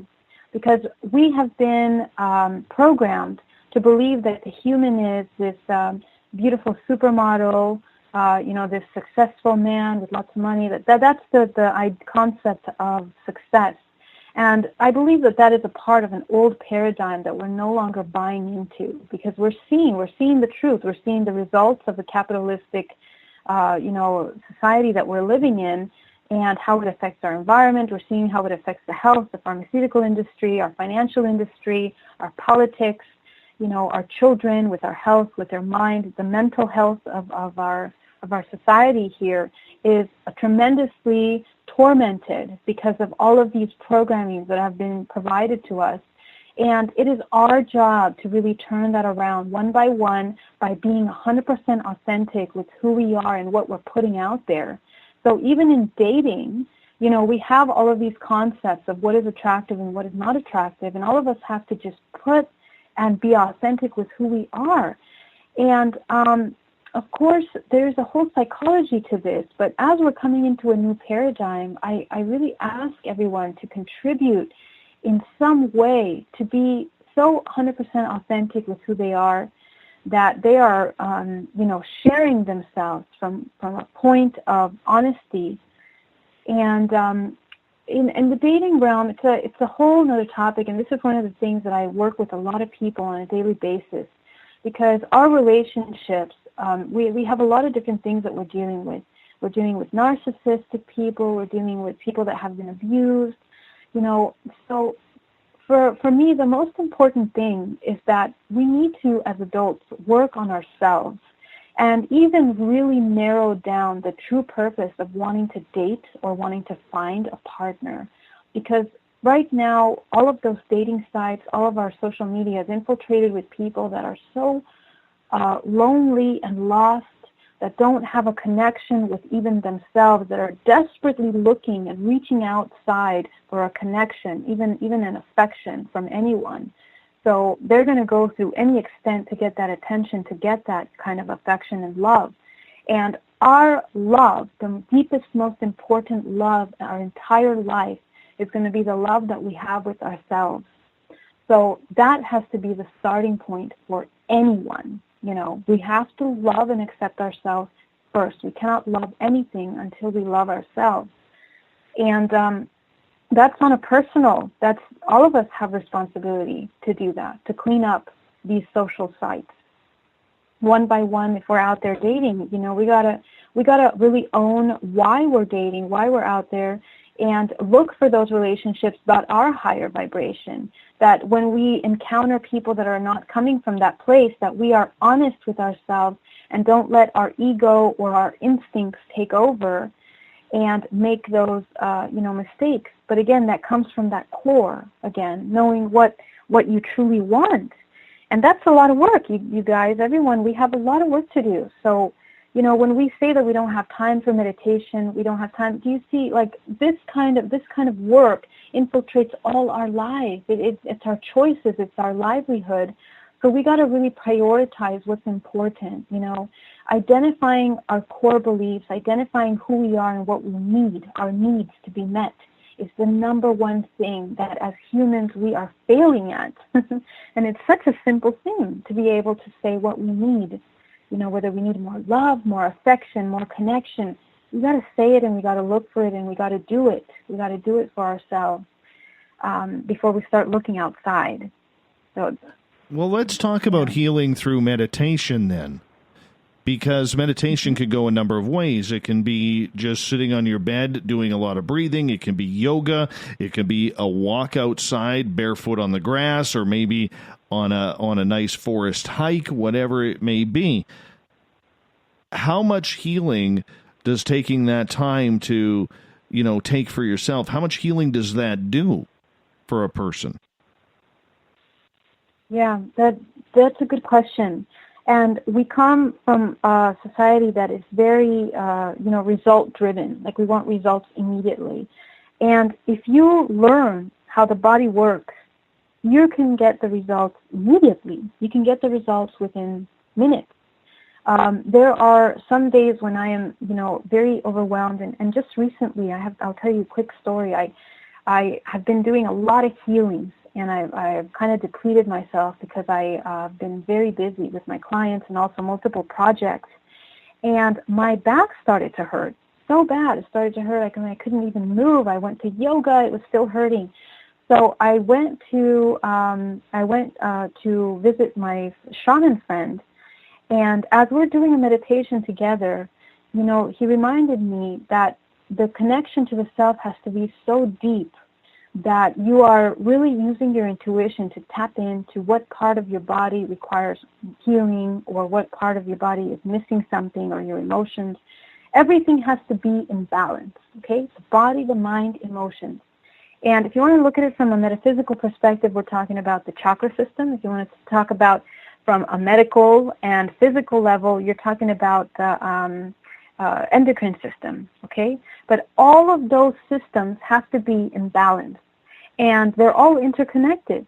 So when we neglect a certain aspect of ourselves, we're going out of balance. Now, meditation, if you understand that, you can utilize meditation for just 5 minutes to realign your body and connect and tap in using your intuition to what parts of yourself are out of balance. We don't sit silently to listen. That's the thing. Like, your body can communicate with you anything you need to know. The problem is that we are so external that we're not taking the time to just silently listen. So even just 5 minutes of tapping in with your body, it can tell you a lot. And once you do that in meditation, you allow yourself to take the time to release all of that stress, to clean out all of that heaviness out of the body. And every Thursday I teach corporate meditation here in San Francisco at Square, the credit card processing company. And it is amazing. I mean, my clients tell me we have a 30-minute meditation, and in that time, we tackle a lot. We clean our space, we cut cords, we go through all of the stressors of the week, and we eliminate them. And when they're done, they're like new. They tell me, gosh, that was so amazing. I feel light, I feel airy, I feel like focused. And they come back the next week. They come back the next week because they see the results, you see, because we are the masters of our body and our mind. But if we're not running the show, like everything else around us is going to be running us. So we really have to take control of our body and our mind and utilize all the tools. Meditation is so simple. It's just a matter of using your imagination. Okay, our imagination is super powerful. If we can imagine being, sick, or if we can imagine all the horrible things during our anxiety fits that are going to happen in the future, we can also imagine and visualize good things that are happening to ourselves. So maybe just checking in with ourselves and providing us that option to be utilized, those 5 minutes to heal the body instead of, go deeper into anxiety or depression. How much does yoga help? I tried yoga once, and I got to be honest with you. I lasted less time than a rodeo cowboy on a bucking bull. Literally.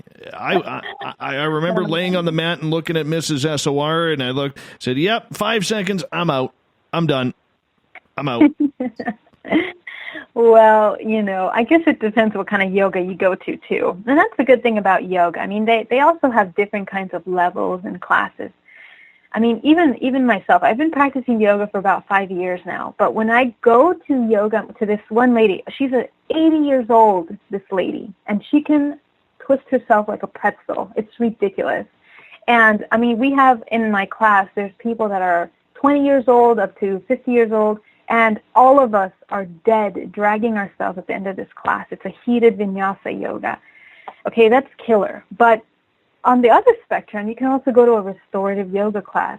And for me, here's how I look at yoga. I mean, first of all, yoga is more than for the body and for shaping it. It's for the mind, because you are connecting to your body. You are coming back into the present moment. There's no more powerful way to come back into the present moment than with yoga, because you are there on your mat, facing your body, looking at your body, and as you do the moves, whatever moves you're doing, you are communicating with your body.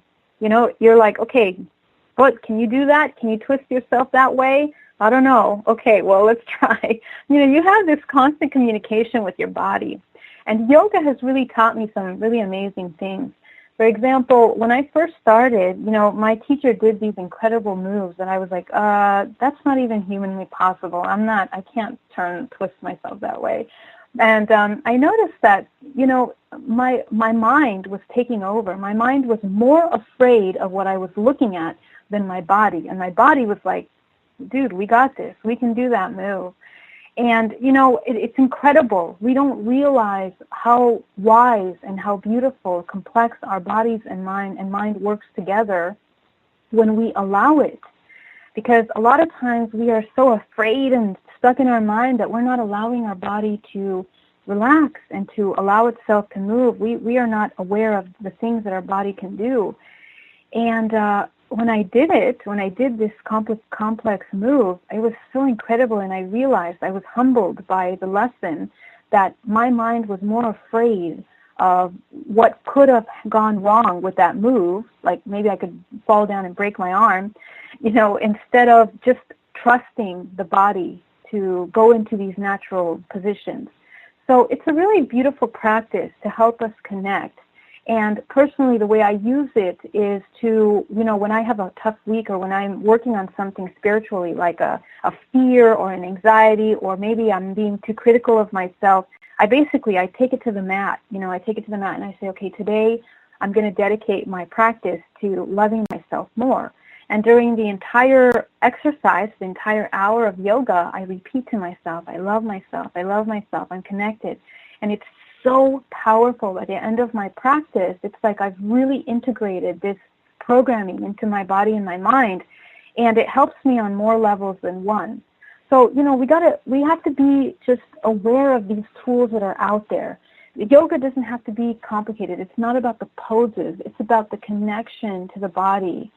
So, trusting yourself, being brave, stepping out of your comfort zone and trying something new, and you're going to see how the body changes. Whether you want to lose weight, whether you want to heal a sore back or something like that, there's many different possibilities. Everything is in the mind. Everything is in the mind, absolutely. The physical aspect I can understand. It is tough. It is very tough. And, I don't know if I'm ready for that just yet because, I don't know, I still think of working out as actually going to a gym and pumping weights, even though that is 20 years past my prime.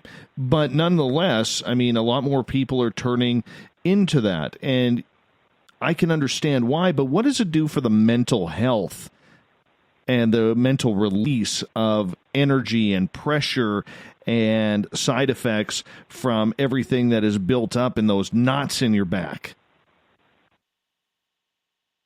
Yeah, that's a great question. It goes back to what I was talking about, the meridian lines in the body. See, our body has, and this has been scientifically proven, we actually have meridian lines which are running along the nervous system of our body. And they've actually done a test, several tests actually. I'll post it on my Facebook page if anyone wants to check it out after this. I recently did a presentation at Berkeley about this, talking about trauma and the body. And one thing that really comes up is, the meridian lines and how energy is stagnant within the body. And literally, when we hold on to certain emotions, certain parts of our bodies are responding we respond with our body when we feel emotions. So that's also something that we need to learn to become aware of. But because this happens, it now causes these patterns that we are constantly stressing those parts of our bodies, and that's what starts to accumulate the energy in that space, okay? Energy, you can call it chi, life force, whatever you want to call it. It's energy that is running through the body. It's life force, okay? All of us are energy. So that is being stagnant within certain parts of the body, and then we end up having like little aches or even stiffness within the muscles and joints. So yoga helps us first create flexibility. There's that saying that what doesn't bend will break. And that's true. That's true with our mind. That's true with our thoughts. That's true with our emotions. And that's true about our physical body, right? What doesn't bend will break. So if everything is in flow, it's not going to break. It's not going to have a nervous breakdown. It's going to be accepting. It's going to be flowing. The same way our body, if we're moving, we are creating flow. So anything that is stagnant within the body, when we go into yoga, we do these amazing moves, and there's hundreds of moves that can help you target specific areas that are stiff with energy.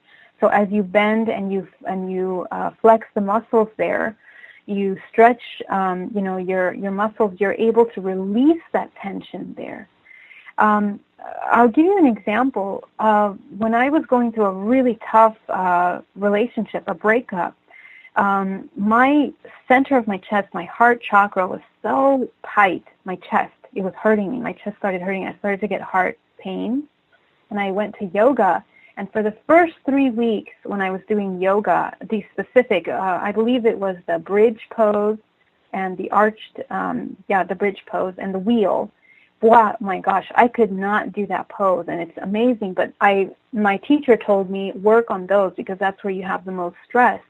And after 2 weeks, it's amazing. I mean, I cried literally during that session without sounding so dramatic, but a lot of people in my yoga class experience that as well. When they're healing through emotional trauma, you are releasing because the muscles hold on to information. All parts of the body hold on to information. So doing those poses really helped me release that. Yeah, go ahead, Dave. What about marijuana? CBD oil that people are using. Do you as a hypnotherapist and somebody who deals in meditation, do you approve of people using it as something to help relax their body? I personally do not use, but I know plenty of people, and there are a number of people who listen to this show who use to help cope with stress, anxiety, depression, and other mental and physical illnesses. Yes. I mean, marijuana, CBD, is a very beautiful, powerful plant, and it is for healing. But there's something that we really need to take into consideration. I personally do not use drugs at all in any way. And the thing about marijuana is that although, you can utilize oils, there's many different ways that you can utilize the plant. But the problem is this: when you start utilizing, when you're smoking it and it's not the CBD, it's the other one. I forget the name, Dave. Do you know the other name of the one that actually helps you with the hallucinations and whatnot? I have no idea. There's two names, and I forgot them now. But when you're not using it for medical purposes, what happens to the body is that you're opening yourself up energetically, okay? Because we're multidimensional beings. We open our aura, our space, our energetic space, and these kinds of drugs that help us access different parts of the mind, because even in shamanism, you utilize a lot of plant medicine for healing, okay? But it is utilized in a controlled space.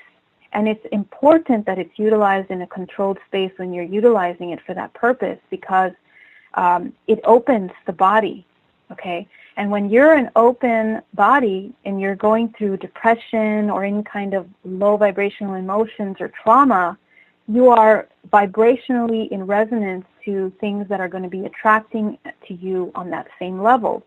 So the problem is that a lot of my clients, for example, that have experienced this, tell me very clearly, I smoke this, and every time I do, I have these dreams, I have these experiences, and I'm like, okay, well, that's happening because your space is opening, and any kind of entity that is lingering around or any kind of lost energy is now attaching to you and feeding off your life force.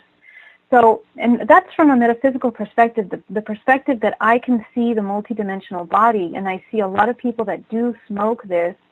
They have to be very careful. And one thing is using the plant for medical purposes, which means that they are actually using the CBD oil, for example, the THC, the actual THC, which is providing the health, the relaxing. What is it called? The relaxing aspect of the brain to allow them to release tension and healing in the body. But another thing is that they're using the chemical that releases and opens up their space to attach. Okay, they're opening the multidimensional body to experience then different dimensions, and that's a whole other story. So that's my take on that. Do you think people are a little overindulgent in it or a little bit too reliant rather than trying to combine maybe the CBD with some sort of metaphysical type of therapy, whether it is yoga or meditation? Yeah, I mean, and that's the other very important part that we're talking here about in order to get yourself out of depression and anxiety. I mean, for example, marijuana, for a lot of people, it has the reaction of making them very anxious, even more anxious than they started. They might be calm during the process of having that in their system, but once it leaves the system, then it heightens, and stimulates the anxiety even more, just like coffee and smoking cigarettes. So these releases are very temporary. They're superficial, they're fabricated releases that are not long-lasting. And of course, the real true healing occurs when we target the root cause of the depression and the stress. The problem is that we constantly want to escape feeling those emotions. And what I'm saying is that we need to feel the emotion in order to heal it. When we feel the emotion, we understand where it's coming from, where it originated, and then we can really get down to get some real change happening. Otherwise, we fall into the patterns of relying on those things, like you were just saying. We're escaping in the experience, temporarily fabricated experience of being relaxed, when in reality, all you're doing is adding another layer of which you're going to have to work through to reach the core. So, as adults, as people that are trying to heal and have successful, thriving lives, we have to take that into consideration, And everything that we are constantly holding on to in our energetic space, we are also sharing with our partners.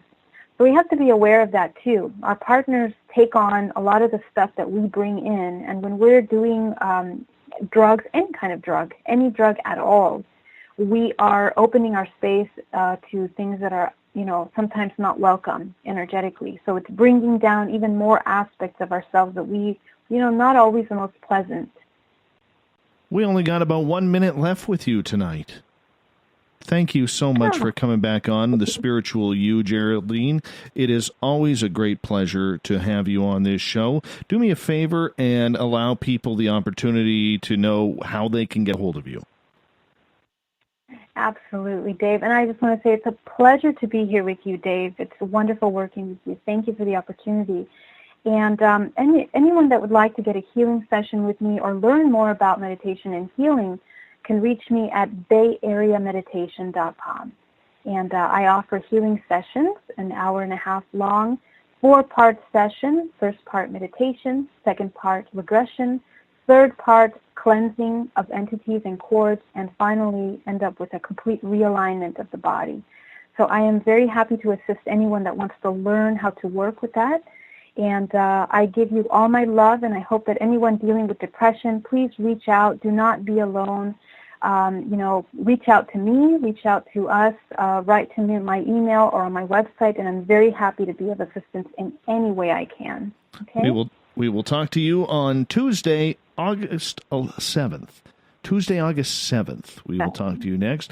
Much love to you, my friend. We will talk to you very soon. Coming up in hour number 3, we're going to have a free-for-all in the next half hour. If you want to call in, you can do so at 1-702-302-4556. We're going to do that till the bottom of the hour before Everett Themer comes in with The Encounter. You're listening to Spaced Out Radio, hour number 3 coming up next.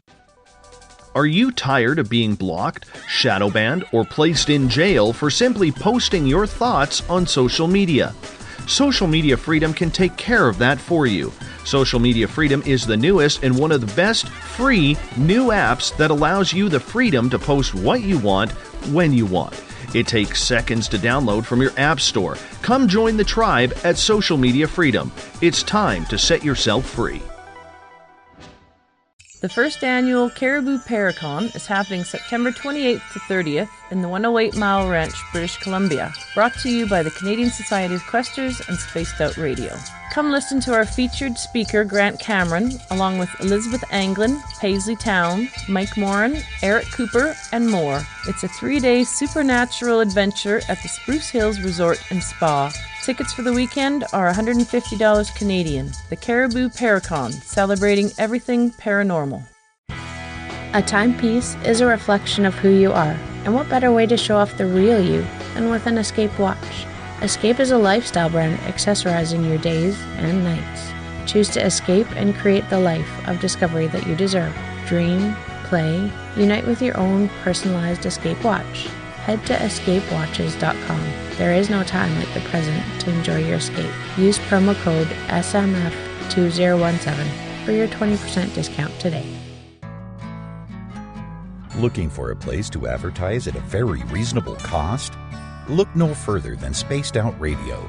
SpacedOutRadio.com has an advertising tab that you can click to check out our daily, weekly, and monthly packages to play on the radio, or our website including social media. From commercial spots to banners, we have it all. Check out our competitive pricing today. Find yourself constantly looking up in the sky, looking for answers? Have you had extraterrestrial contact? Are you an abductee? Looking for answers to your experiences? Hi there, I'm R. Keith Andrews, Spaced Out Radio's resident ET expert. Join me live the first Friday of every month where I take questions from the Spaced Out Radio chat room and help you understand those from the far-off world. It's 2 hours of knowledge every experiencer should listen to. Hope to see you there. Are you intrigued by Paranormal Talk Radio? You'll love the new Paranormal Radio app from TalkStream Live. You'll find a great selection of talk shows covering UFOs, ghosts, strange phenomena, and much more. Download the Paranormal Radio app now and start listening to the very best in paranormal talk entertainment, including the network you're listening to right now, the Paranormal Radio app, free in Google Play and the iOS App Store.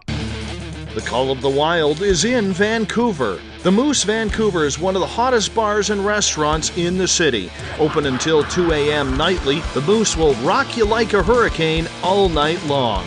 Great food with everything on the menu at $6.95 near the corner of Nelson and Granville. Get your horns up and come rock with us. The Moose Vancouver, the official rocking bar of Spaced Out Radio. Are you an experiencer? Have you had run-ins with strange creatures you can't explain? ETs, Dogman, Bigfoot, werewolves? They're enough to scare the daylights out of anyone. Hi there, I'm Butch Witkowski from your Cop. And on the last Monday of every month, you can listen to me and the host, Dave Scott, talk about the weird and the strange being reported on Spaced Out Radio. I'm going to bring my investigations and sources, you bring your experiences, and we'll figure out the rest together. Strange Days on Spaced Out Radio. Come tune us in at spacedoutradio.com. You hear footsteps in the empty room above you. A rocking chair begins rocking by itself. Don't be afraid of the things that go bump in the night. Reach for Spirit Storybox, the iPhone app the Huffington Post UK called the only ghost hunting app you will ever need. Spirit Storybox. The spirits are telling their stories. Are you listening? You know, it's hard being the bad man of ufology, but that's just the way that I like it.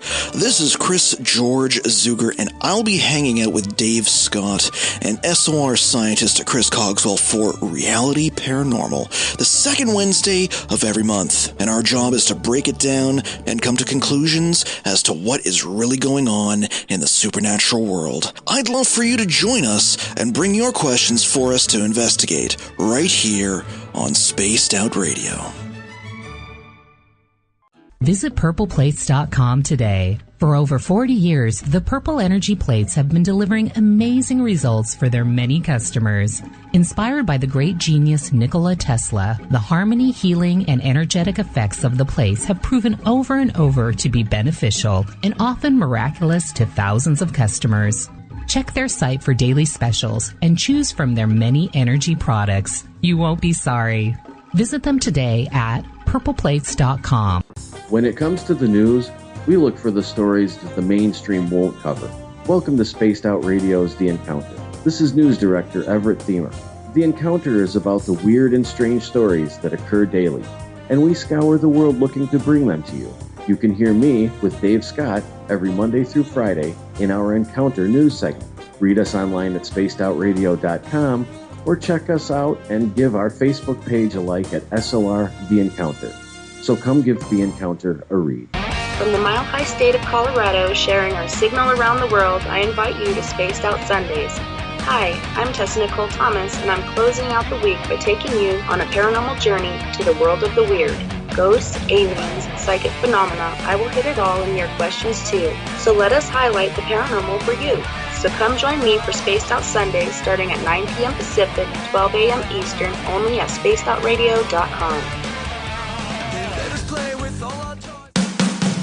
The views and opinions expressed by tonight's guest and topic of discussion do not necessarily represent the official policy or position of Spaced Out Radio, Spaced Out Weekend, Spaced Out Radio Limited, its hosts, syndicated carriers, or anyone associated with this broadcast. You're listening to Spaced Out Radio with Dave Scott. Follow Dave on Twitter at Spaced Out Radio and hashtag Spaced Out Radio, and on Facebook Spaced Out Radio Show. Now, back to the program.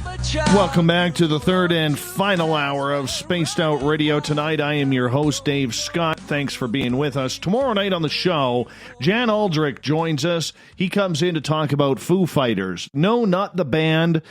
The weird, strange UFO-type encounters of World War II, World War I, Korean War. We're going to get into it at 9 p.m. Pacific, midnight Eastern Time at spacedoutradio.com. We say thank you to everyone listening in on the SOR Radio Network, including Deep Talk Radio. And don't forget, you can check out our archives at youtube.com/Spaced Out Radio. Do me a favor, hit that subscribe button. Bill Cardwell has set the password for tonight in the SOR Space Travelers Club. Buckminster Fullerene. Buckminster Fullerene is your password. Make sure you use it wisely, Space Travelers, as Bill sets the password each and every night right here on the mighty SOR. Our website is spacedoutradio.com, where we got a plethora of features for you. There's going to be some changes on our website coming up here in the next little bit, so please stay tuned. But in the meantime, you can rock out to some Bumblefoot, shop at our store, read up on the encounter online, and so much more. Hour number 3 here. It's literally a free-for-all until the bottom of the hour when Everett Thiemer from The Encounter Online comes on in and talks about the weird, strange, and WTF news of the day, which is becoming very popular around here, getting a lot of compliments on that. Thank you so much for those who are enjoying the weird and strange news that we do and the thought of the Dave in hour number 3. We changed the show format a couple of weeks ago, and we weren't sure how it was going to go over, but so far, so good. It seems to be getting a lot of traction with all of you, or a bunch of you. So thank you so much, and I hope you enjoy the weird, strange news that we do on a nightly basis. Earlier on in hours number 1 and 2, we had Geraldine Orozco here from the Spiritual You and Bay Area Meditation in San Francisco. And I've been kind of monitoring the chat rooms in regards to all this. And it's amazing how supportive the people in the chat rooms are. And I'm sure most of you are when it comes to trying to help people who are suffering from depression, anxiety, and how to get back onto that spiritual level. You know, it always is good to reach out to someone. And I want to say that, you know, like I have personally, and I admit very openly, I suffer from depression and anxiety. And it's always good to have someone whom you can talk to. Sometimes it's not a spouse, sometimes it's a counselor, sometimes it's a best friend who you can absolutely lean on. I've got a couple people I can do that with. And, you know, it is so appreciative on this end to be able to know that I can, if I'm feeling down, I'm feeling out, I'm feeling depressed or anxious or a little bit zany, which does happen. Most of you don't see it. You just get the radio copy of old Dave here. But it is extremely important to have some sort of outlet, because when it comes to depression and anxiety and other mental disorders, the one thing that you need to do is you have to be able to talk about it. You have to be able to talk about it.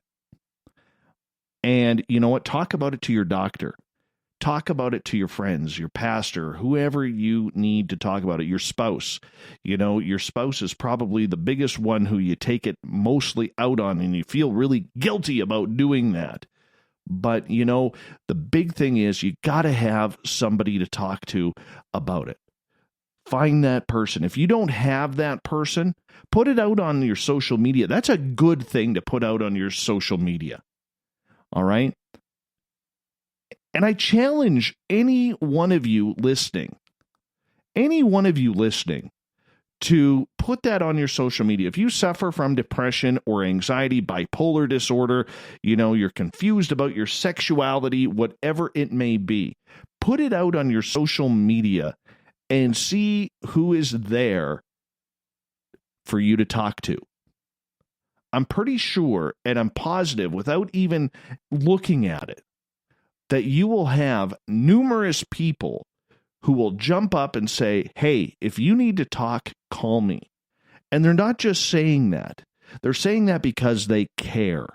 There's a lot of care in this world. We've just forgotten how to find it. We've really forgotten how to find it. So all you need to do, if you suffer from anything, any type of mental disorder, and you're feeling down or you're in those black clouds, man, where you think that the world is probably better off without you, I'm telling you right now, it isn't. There's people who love you out there, man. There's people who are out there. And all you need to do is find that person to talk to. You just need one. You just need one. And you got to allow them to speak, and you got to be able to listen too. You can't just crap your problems all over them and not expect any sort of rebuttal. It's a give and take situation. And, there's a lot of people who are willing to stand up for you. So I highly recommend that if you are in one of those situations where everything feels bleak, then I want you to reach out. Reach out. Put it on your social media. Don't be embarrassed. There's nothing to be embarrassed about. Nothing to be embarrassed about. It's okay to admit that you are suffering. It's okay to admit that you need help. It's okay to reach out publicly and say, I need someone to talk to.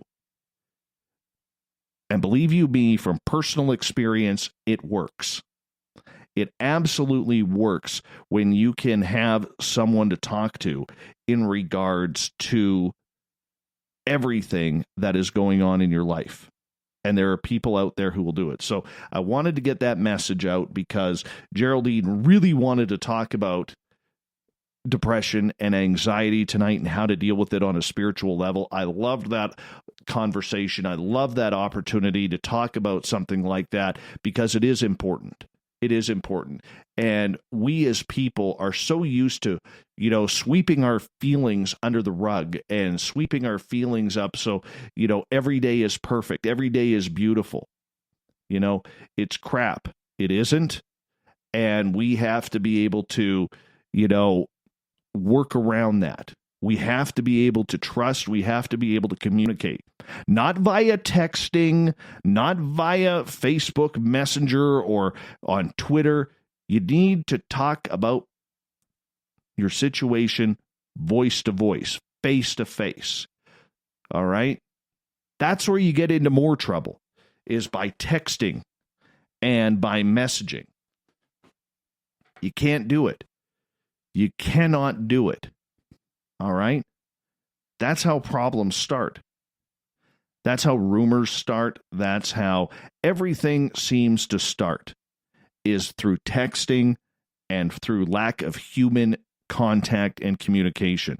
And that is something that we don't do enough of anymore, is human communication, human touching. Everybody wants to text. Everybody wants to message. What's wrong with picking up the phone? What's wrong with talking things out? I can tell you a situation right now. My daughter and I haven't got along the last couple of years, my 19-year-old daughter. It's killed me every day. And on this past Sunday, on Canada Day, I stopped in there at her place because she lives about 4 hours away from me with her mom. And I just let her vent. My daughter has some real health issues when it comes to mental disorders. And that's not a bad thing. All right? She's a strong kid and she's working with it. But there were some things that she felt I wronged her on, that she needed to get out. And man, did she blast me. She blasted me. And I sat there, and as much as it was making me anxious, and as much as it was making me feel like I was a terrible, terrible father, even though I couldn't figure out what it was I did wrong, she needed to get it out to me. Now, she only got about a third, maybe half of it out, but it was a start. And I talked to my daughter on the phone today. My daughter had gotten into this habit of not taking my phone call, not answering my text messages, nothing. Didn't want to talk to me. Well, I called her today. I tested it out. After that conversation, I gave it a couple days to rest, relax, and just, ponder a lot of stuff. And I'm not the perfect parent. None of us are. But the big thing is, I sat there and I took it. As tough as that was, I took it. And then we had a conversation. After she got that anger out at me, because she had built up all this anger that she wanted to release on me. And after we got that anger out, we had a conversation. And I would tell her how I felt. She would tell me how she felt. And be damned, I called her up today and I told her how proud I was of her and that I wanted to learn more about her again because I felt I had lost touch. And that was a huge, huge move for us, man. Huge move in our healing. And I feel like $1 million. $1 million today, man, because my daughter is my world. She's my hero. She's my idol. She's my dream come true. She's 19 years old. Yes, she has some problems.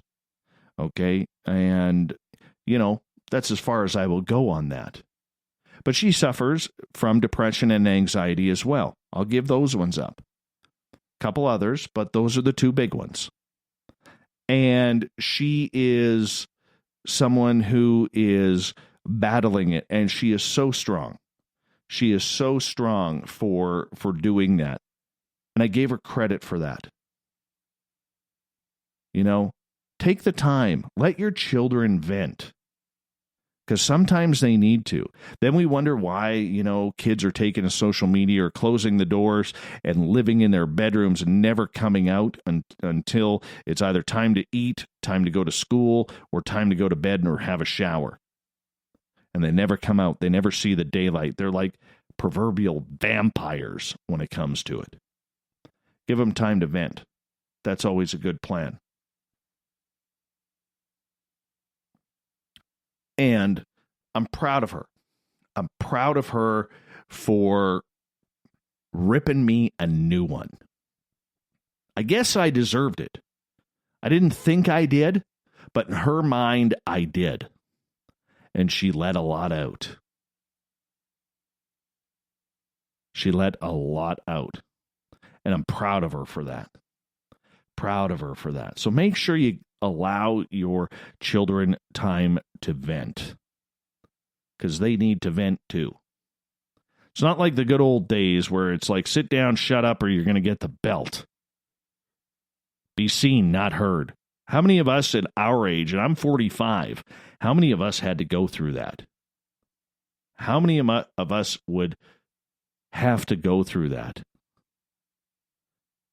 Don't go play out there. It's dirty. It's raining outside. Don't jump in mud puddles. You kidding me? My little 5-year-old guy, when it rains and we got puddles, hell, we go jump in the puddles. That's just the way it is. See, I can talk more than UFOs every now and again. I can talk more than UFOs. Imagine that. I'm sure a lot of you are shocked. Or rolling your eyes saying, really? Really? We're actually talking about this stuff? Why? Why are we doing this? I don't know. It's weird. Very, very weird. But nonetheless, I'm very excited about tomorrow night's program, where Jan Aldrich will be coming on the show talking Foo Fighters. I've wanted to interview him for a long time, because the Foo Fighter aspect is pretty damn cool. These were World War I, World War II pilots, even into Korea and Vietnam, who were seeing strange objects in the skies, and they got the nickname of Foo Fighters. Could never catch up to them. And we're going to break down a lot of these stories, especially previous to to the Roswell incident in 1947.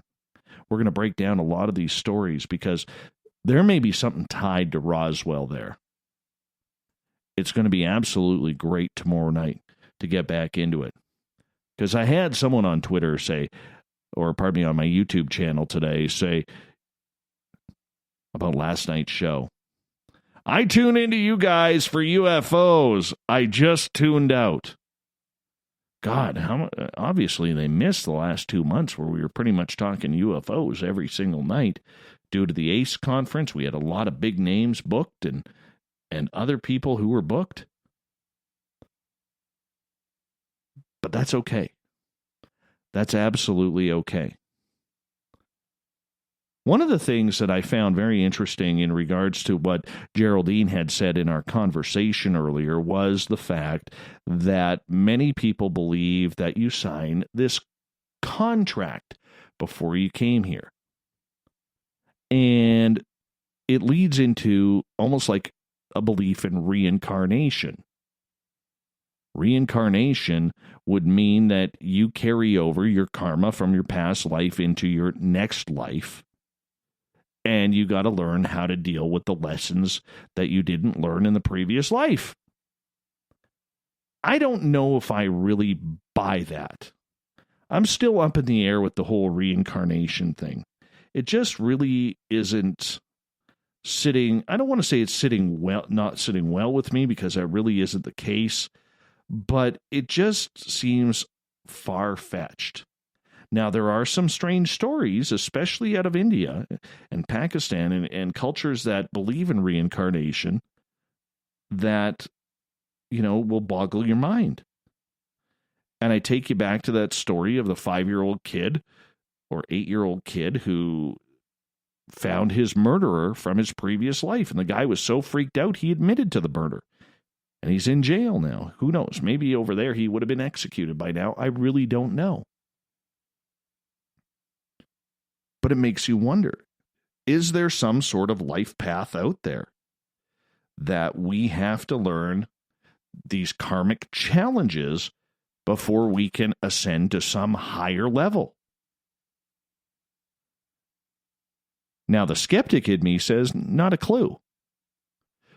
The personal belief in God and Jesus absolutely tells me, nope, that doesn't work with what we're doing.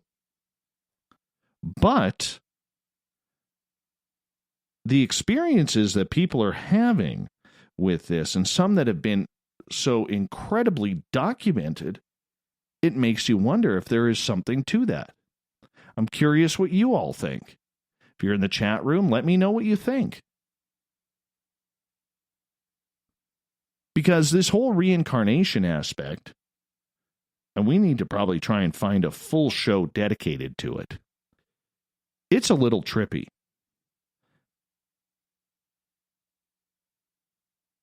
Now, Derek White Sky Cloud, on a personal level, you've heard him on this show many a times.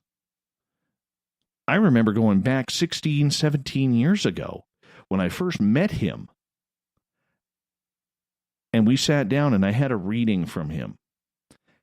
And I asked him point blank, because from the age of 3, all I wanted to do was fly jets. My dad took me to the local air show for the first time, and I saw the old CF-101 Voodoos or F-101 Voodoos flying. And I got real excited. I'm like, Daddy, that's what I want to do. And I planned for that my entire life, and unfortunately it didn't happen.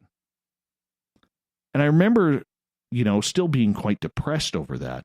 And by this time I was like 30, 31 years old, and I remember sitting down with Derek, and I asked him point blank, I said, why didn't I become a fighter pilot? And he said to me, you actually were in your previous life. And he told me I was a guy named Roger Derringer, who was shot down and killed in the Battle of Britain flying a Spitfire aircraft for the British Royal Air Force. And because I had already done it, there was no need for me to accomplish this goal of becoming a fighter pilot in this lifetime. Still don't like that. If I ever got the opportunity to go up in a jet fighter, I sure as hell would. Who wouldn't take a flight in a fighter? Take the back seat of an F-18 or an F-15 or an F-16. That would be fun, man. That would be absolutely fun. But he said that's the reason why I didn't become one. Well, it screwed me up because I had no other career that I wanted to do. So I tried like everybody else, when you're feeling lost, you try your hand at a bunch of different things. You apply for different things. You think, yeah, I could do this. I could do that. Sometimes you get turned down. Sometimes you try it out and you're like, well, that just really isn't for me.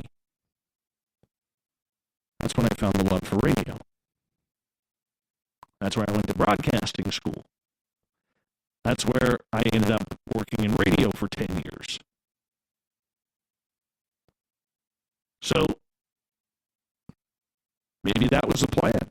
Maybe that was the plan that I needed to find out and get into the creation of Spaced Out Radio. I don't know why you guys are having some audio problems. On my end, everything is fine. You guys need to refresh. Because on my end, everything is good. All my levels are good. Everything is good on this end.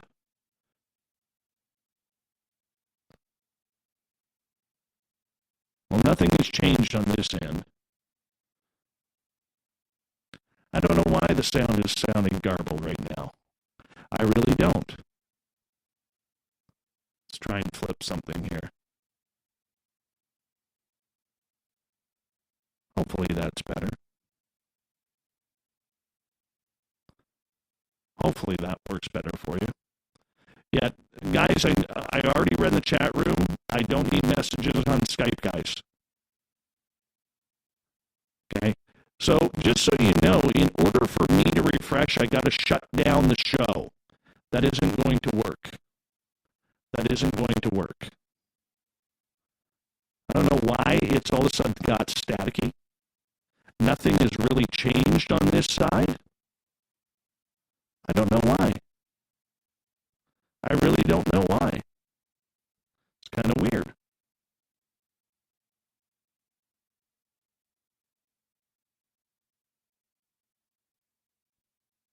We got to battle through, though. We got to battle through. It's weird that everything, because we're not really running through a system besides the normal one that we run through. So I don't know what's up with that. No, it's not a loose wire. Maybe it's the gnomes. Maybe it's the domes. I'll have to check the audio out and see what's happening on that end. But unfortunately, when we get going on this, there's nothing really we can do. Nothing we can do.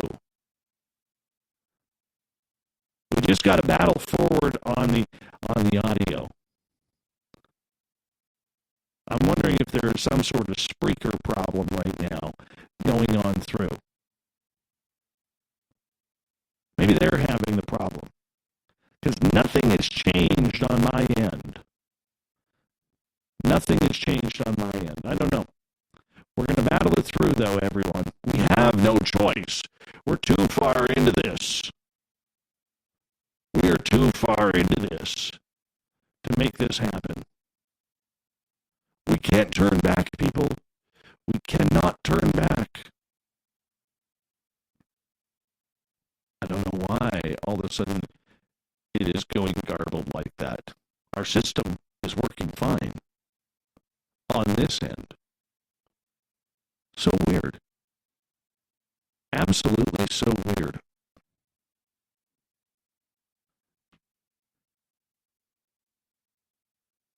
I don't know why.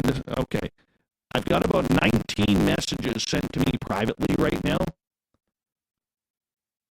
And I'm not trying to be rude, but I think I got, from reading, I am monitoring the chat rooms. I am monitoring the chat rooms.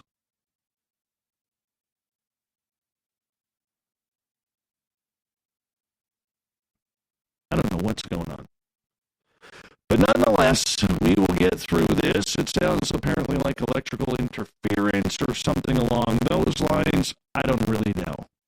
I really don't know what it may be. Nothing has really changed on this end. of threw me off my zen and my chi. Let's try this again. As we try and make changes while we are running through the show. I don't know if that one will work, but we'll try it. See how it goes.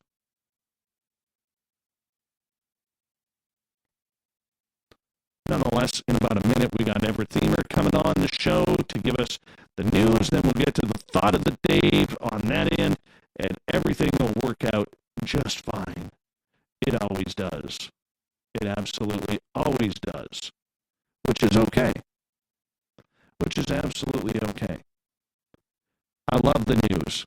I think adding the news at the back end of the show was something that was very, very intriguing and smart on our part. Gives it a different taste, a different flavor going into the end of the show. And if it is my microphone, that is a little weird. No buttons have been hit. Maybe I got abducted. Maybe I'm not really here. I'm going to have to go look outside and see if Carl is around. See how it goes. It is very, very strange. I don't feel him. I don't feel Carl whatsoever. On my end, it sounds perfect. On my end, the levels are good. It's good in my headphones. Absolutely everything. We'll see how it goes when we bring in Everett Themer with the encounter right now. This is the winter of our lives. We come to play the final scene. The curtains closing in the darkness we expose what lies beneath.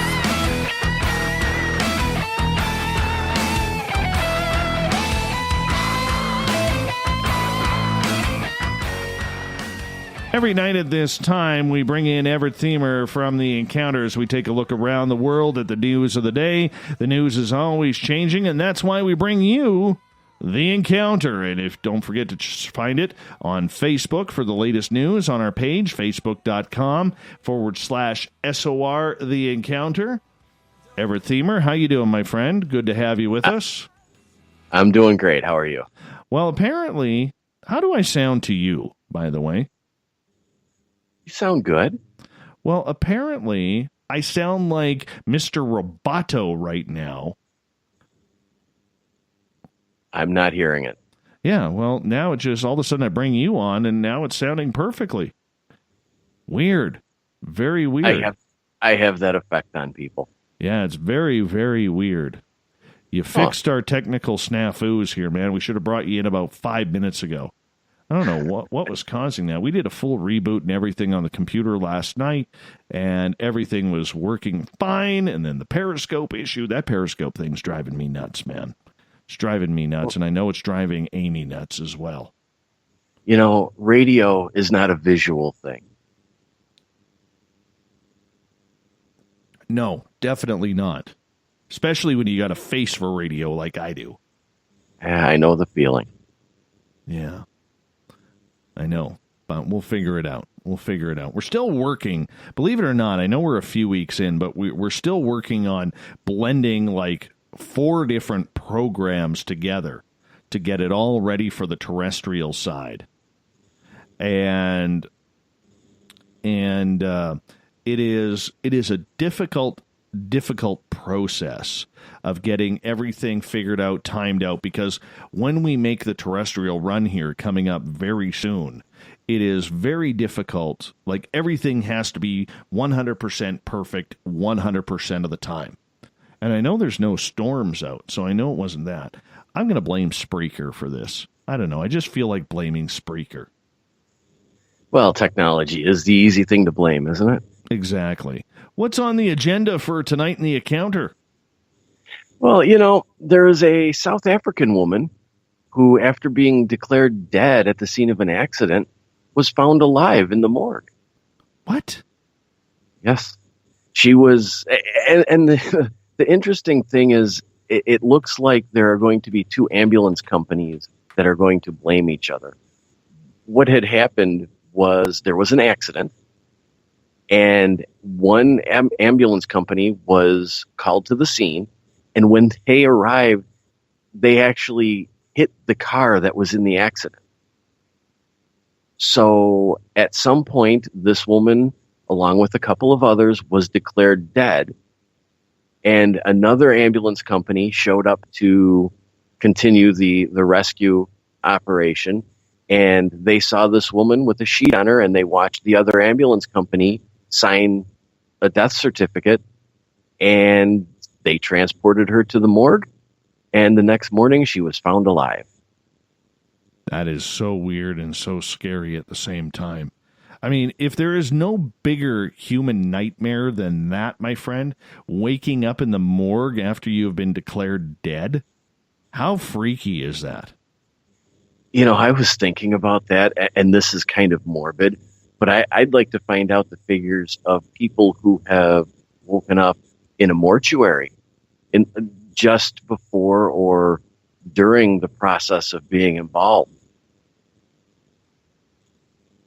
Well, there was the guy in Africa about a month and a half ago. We brought it up on the round table where he was presumed dead, brought down to the morgue, and literally right before they were about to start his autopsy, they found him breathing.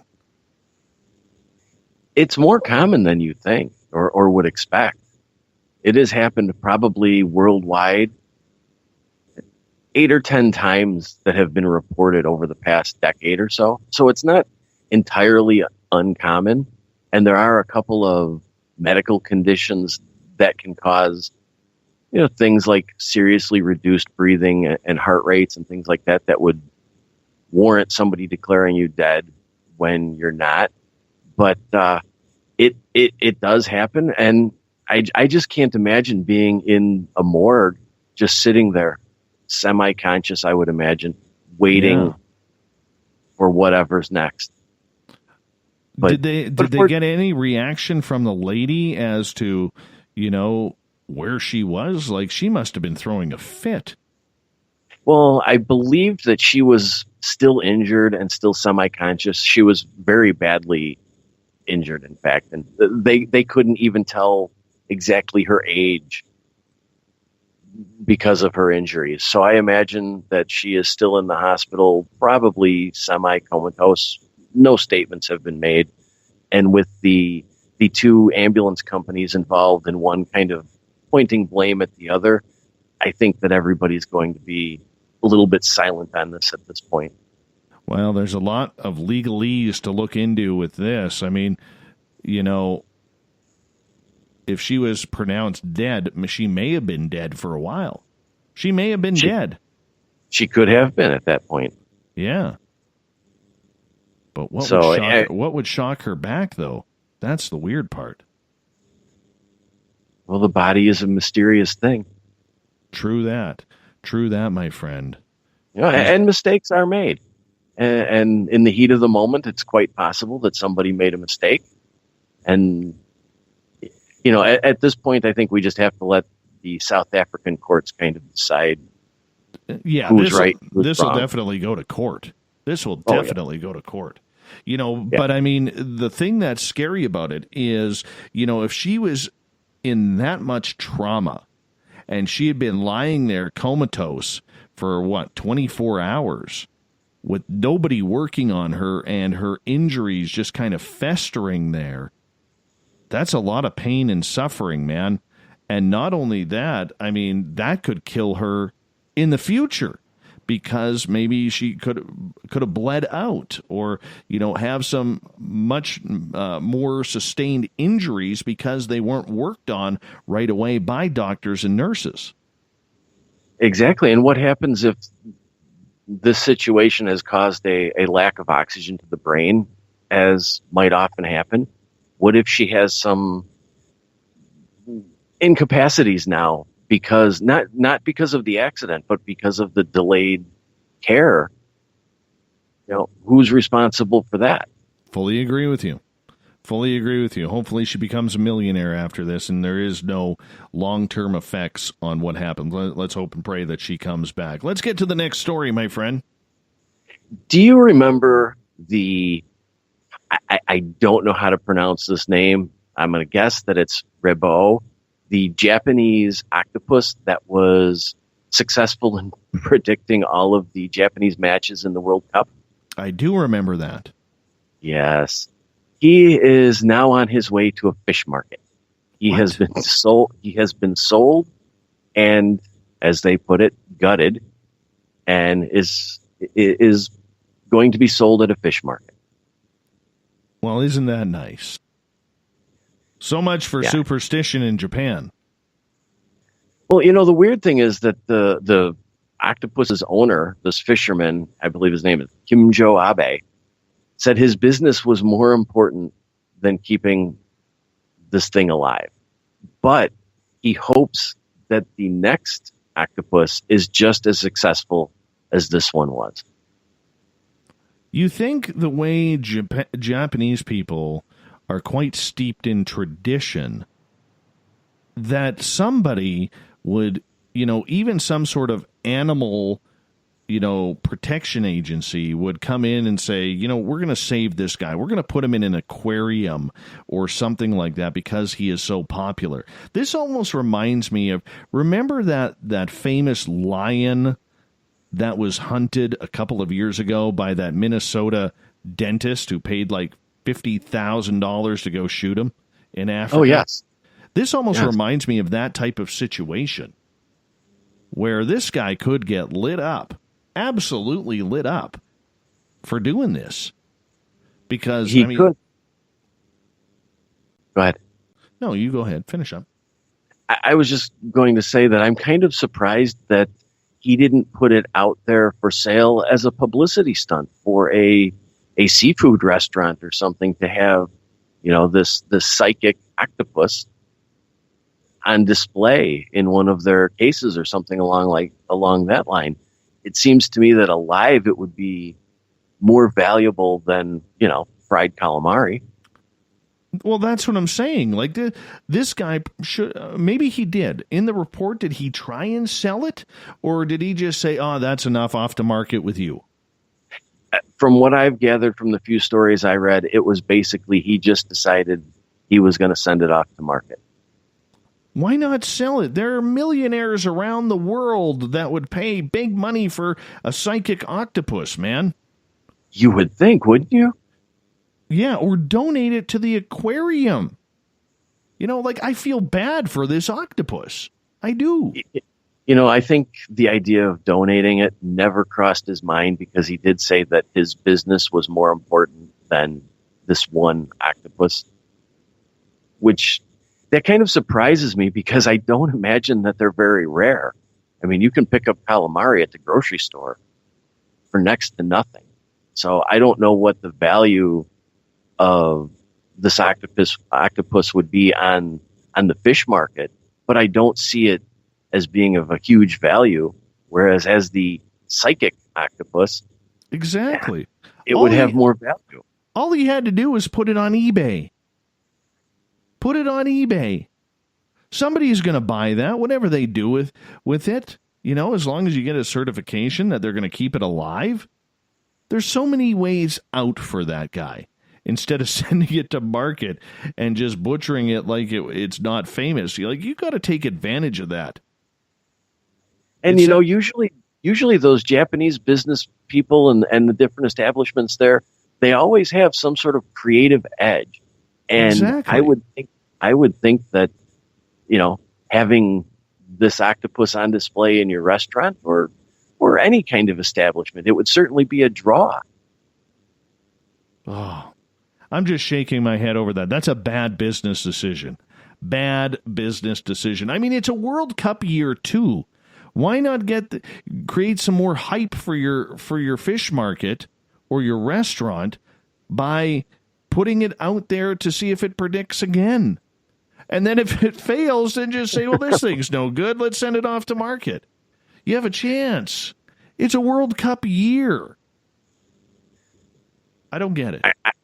I don't either. I'm surprised it's not on display in a fish restaurant or seafood restaurant. But what are you going to do? Somebody's going to have some delicious seafood there eventually. Exactly. Okay, let's move on to story number 3 of the night. Well, we haven't picked on Florida for a while. Oh, it's time. It's time. We're going to now. Awesome. This gentleman, Jorge Bustamante, was fishing off the coast of Pompano Beach when he caught a 2-pound brick of marijuana. Uh-oh. Well, strangely enough, he called the Coast Guard and turned it in. Okay. I'm not sure why.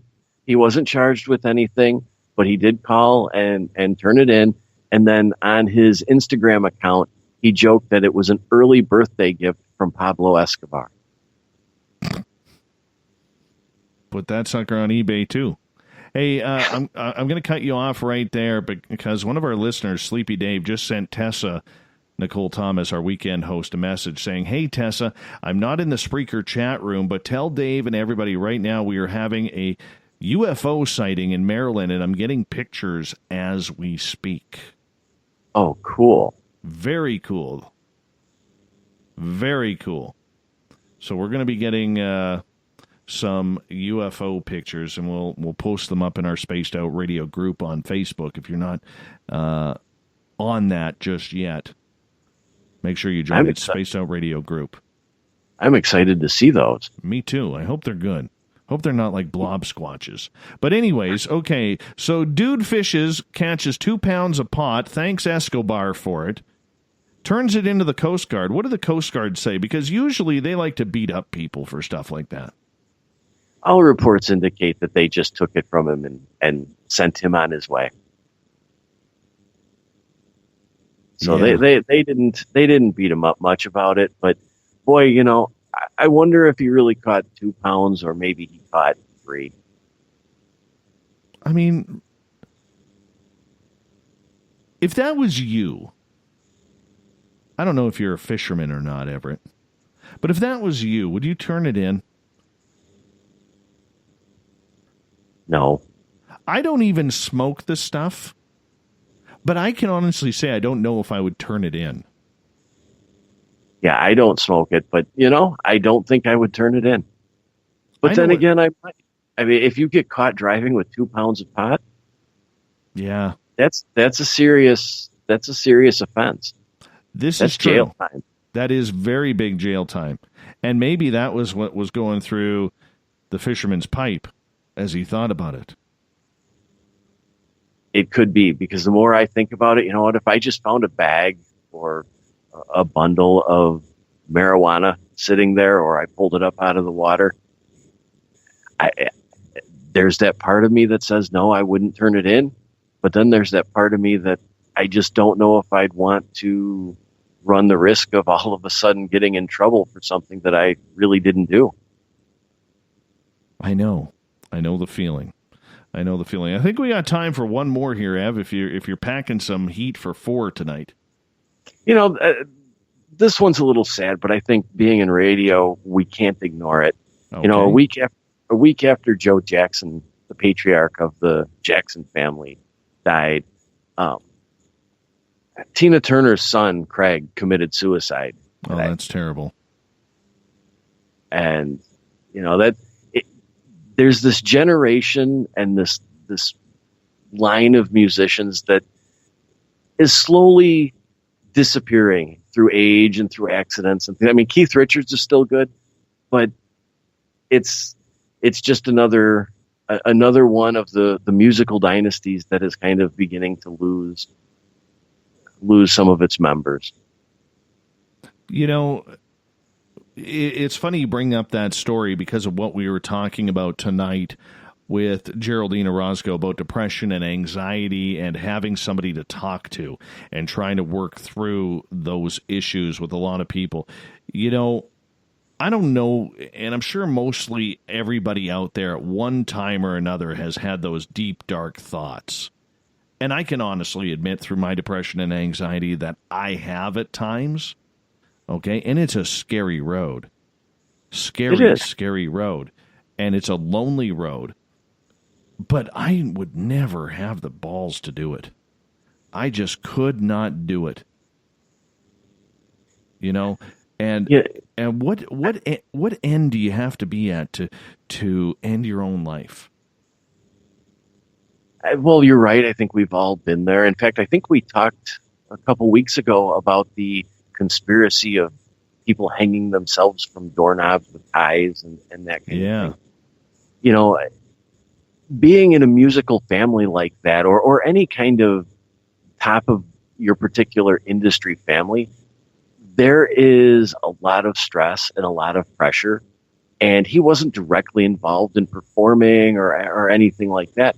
But to have Tina Turner as your mom and Ike Turner as your adopted father, that's a legacy that's hard to live up to. I mean, you can say what you will about Ike and things like that, but when they're your parents, if you're not living up to family expectations, your own expectations, if you don't see any promise in the future, it can go that far. And it can go that far much more quickly with a family like that, where there is so much pressure. And you look at the musicians lately that have committed suicide. Chris Cornell from Soundgarden, Chester Bennington from Linkin Park, you know, Dolores O'Riordan from, why does the name escape me right now? They sang Zombie. The Cranberries. Yeah. You know, and now this, like, when have we seen in recent history this many artists or committing suicide? I think we've seen a lot of accidental deaths in general overall, but yeah, specifically suicide, it seems like the past couple of years have been very... Suicide has been a big factor in many of the musician deaths. I understand that, but all of a sudden they seem like it's on the up and up again, like it's the popular thing to do. You know? It's terrible. Do you think it's a change in the, and we won't get too technical here, but the business model of music, where I think it's a social atmosphere. That could be, because it's not an industry of put out an album and see how it does anymore. It's an industry of get a single out and get it to the top as quickly as you can. I mean, there are two people that will never die in the music industry, Keith Richards and Rick Astley. They're living forever. Why Rick Astley? Because nobody knows if he's AI or not. Remember that conspiracy back in the 80s when he came out with Never Gonna Give You Up? You know, and his videos always seemed really blurry and faded, and everybody thought he was a robot like Max Headroom. That was a horrible song in the 80s, and it's a horrible song now. You never want to get rickrolled, man. You never want to get rickrolled. No, I think getting rickrolled is a sign of some acceptance. I don't know, man. Let's get to the thought of the Dave.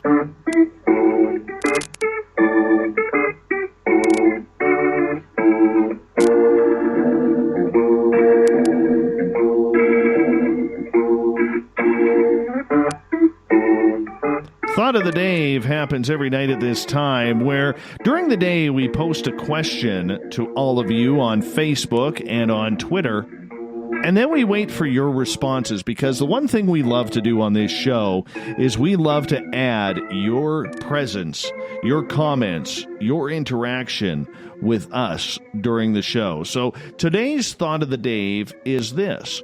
What are your thoughts on alien implants? Do you believe they're happening? What is their purpose? Everett, are you implanted? I am not, but I have dealt with somebody who's had an experience with them, and I do accept that they're a probability out there. I think they are too. I know I am. Every time I talk about mine, it starts to pulsate. It's really weird. Back of my head. Let's get to Linda. Linda says, I understand some are tracking devices, others are time release capsules of information assisting in the anchoring in of higher consciousness. That sounds a little bit too woo for me. I don't know. Danny on Twitter. My parents did. They got a Ouija board and hold on, Danny. Which one are you responding to? Hey, that was yesterday's, man. That was yesterday's. I can't read that. I can't read that one. All right, let's go back to Facebook here. Cat, alien implants, from what I heard, are to be considered very heavily. If you choose to go such a route, you will be the envy from galaxies beyond. I'm noting some sarcasm there, Everett. I think so. But, I kind of subscribe to the idea that these alien implants are just so the aliens can collect information and sell it to Google. So, who am I to say sarcasm? Vinny, bringing a little bit of humor, says, well, I personally went to a Triple D with my new alien implants, and my boo loves them. Okay, let us use our imagination on that one. Julianne on Twitter. If so, why not into animals? Cats and dogs live close to us. The reason why? To track us, to collect our brainwave action, life pattern, drive us insane like Benowitz? It sounds like it's coming more from a government control freak. I don't know. I think there are animals that are implanted, man. It would make sense. Maybe. I don't know. I've never... How do you tell if an animal is implanted? You don't. You don't. That's the funny part. We'll never know. Bram states, the late Dr. Roger Lear proved to me beyond a shadow of a doubt that alien implants in fact do exist. As to their purpose, if what Charles Fort said is correct, we are all property, then their purpose becomes quite clear. Interesting. Very interesting. Let's move on here since we're running out of time. We've got about a minute here. Michael, a.k.a. Penman, says they are for environmental information gathering and tracking. Sylvia, totally believe they happen. Keep track of the ones they want to experiment on. Ha ha ha ha. I think that was supposed to be an evil laugh. Kevin, otherwise known as Mooney in the chat room. They are implanted to arouse you sexually, so there will be lots of open-mouth kissing when they make out with you. Oh, my word. Making out with aliens. Wow. Wow. Kevin, do you need to tell us some experiences here that maybe we don't know about? Everett, should we bring Kevin on the air for that? We maybe should, but I've noticed some aliens at some of these Comic-Cons that are really cute. I hear you, my friend. I hear you. Last one of the day. Actually, we'll go read two of them. Susan states they put implants in people so they can find them again. Debbie gets the last word. Synchronicity, Dave.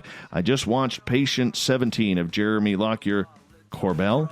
Still contemplating all of it. One thing I do not believe, all aliens are doing the implants. However, the ones who are, I believe, are trying to understand what makes us humans tick. Our habits, cultures, etc., and they can make the next move and dominate us as a species. I think they already would have. They've been doing it for thousands of years. I'm going to disagree with that one. Everett Themer, thanks for another great edition of The Encounter. Please tell our listeners where they can find The Encounter news once again. They can find it on Facebook at SOR The Encounter online. Perfect. Thank you so much. We also want to say a big thank you to Geraldine Orozco for coming on in with the Spiritual You. Geraldine will be back with us on Tuesday, August 7th. Tomorrow night on the show, Jan Aldrich joins us to talk about Foo Fighters of the World Wars. We get going at 9 p.m. Pacific, midnight Eastern time at spacedoutradio.com and Deep Talk Radio and so many more. We got Mr. Ron Bumblefoot Thal rocking in the background with Little Brother is Watching.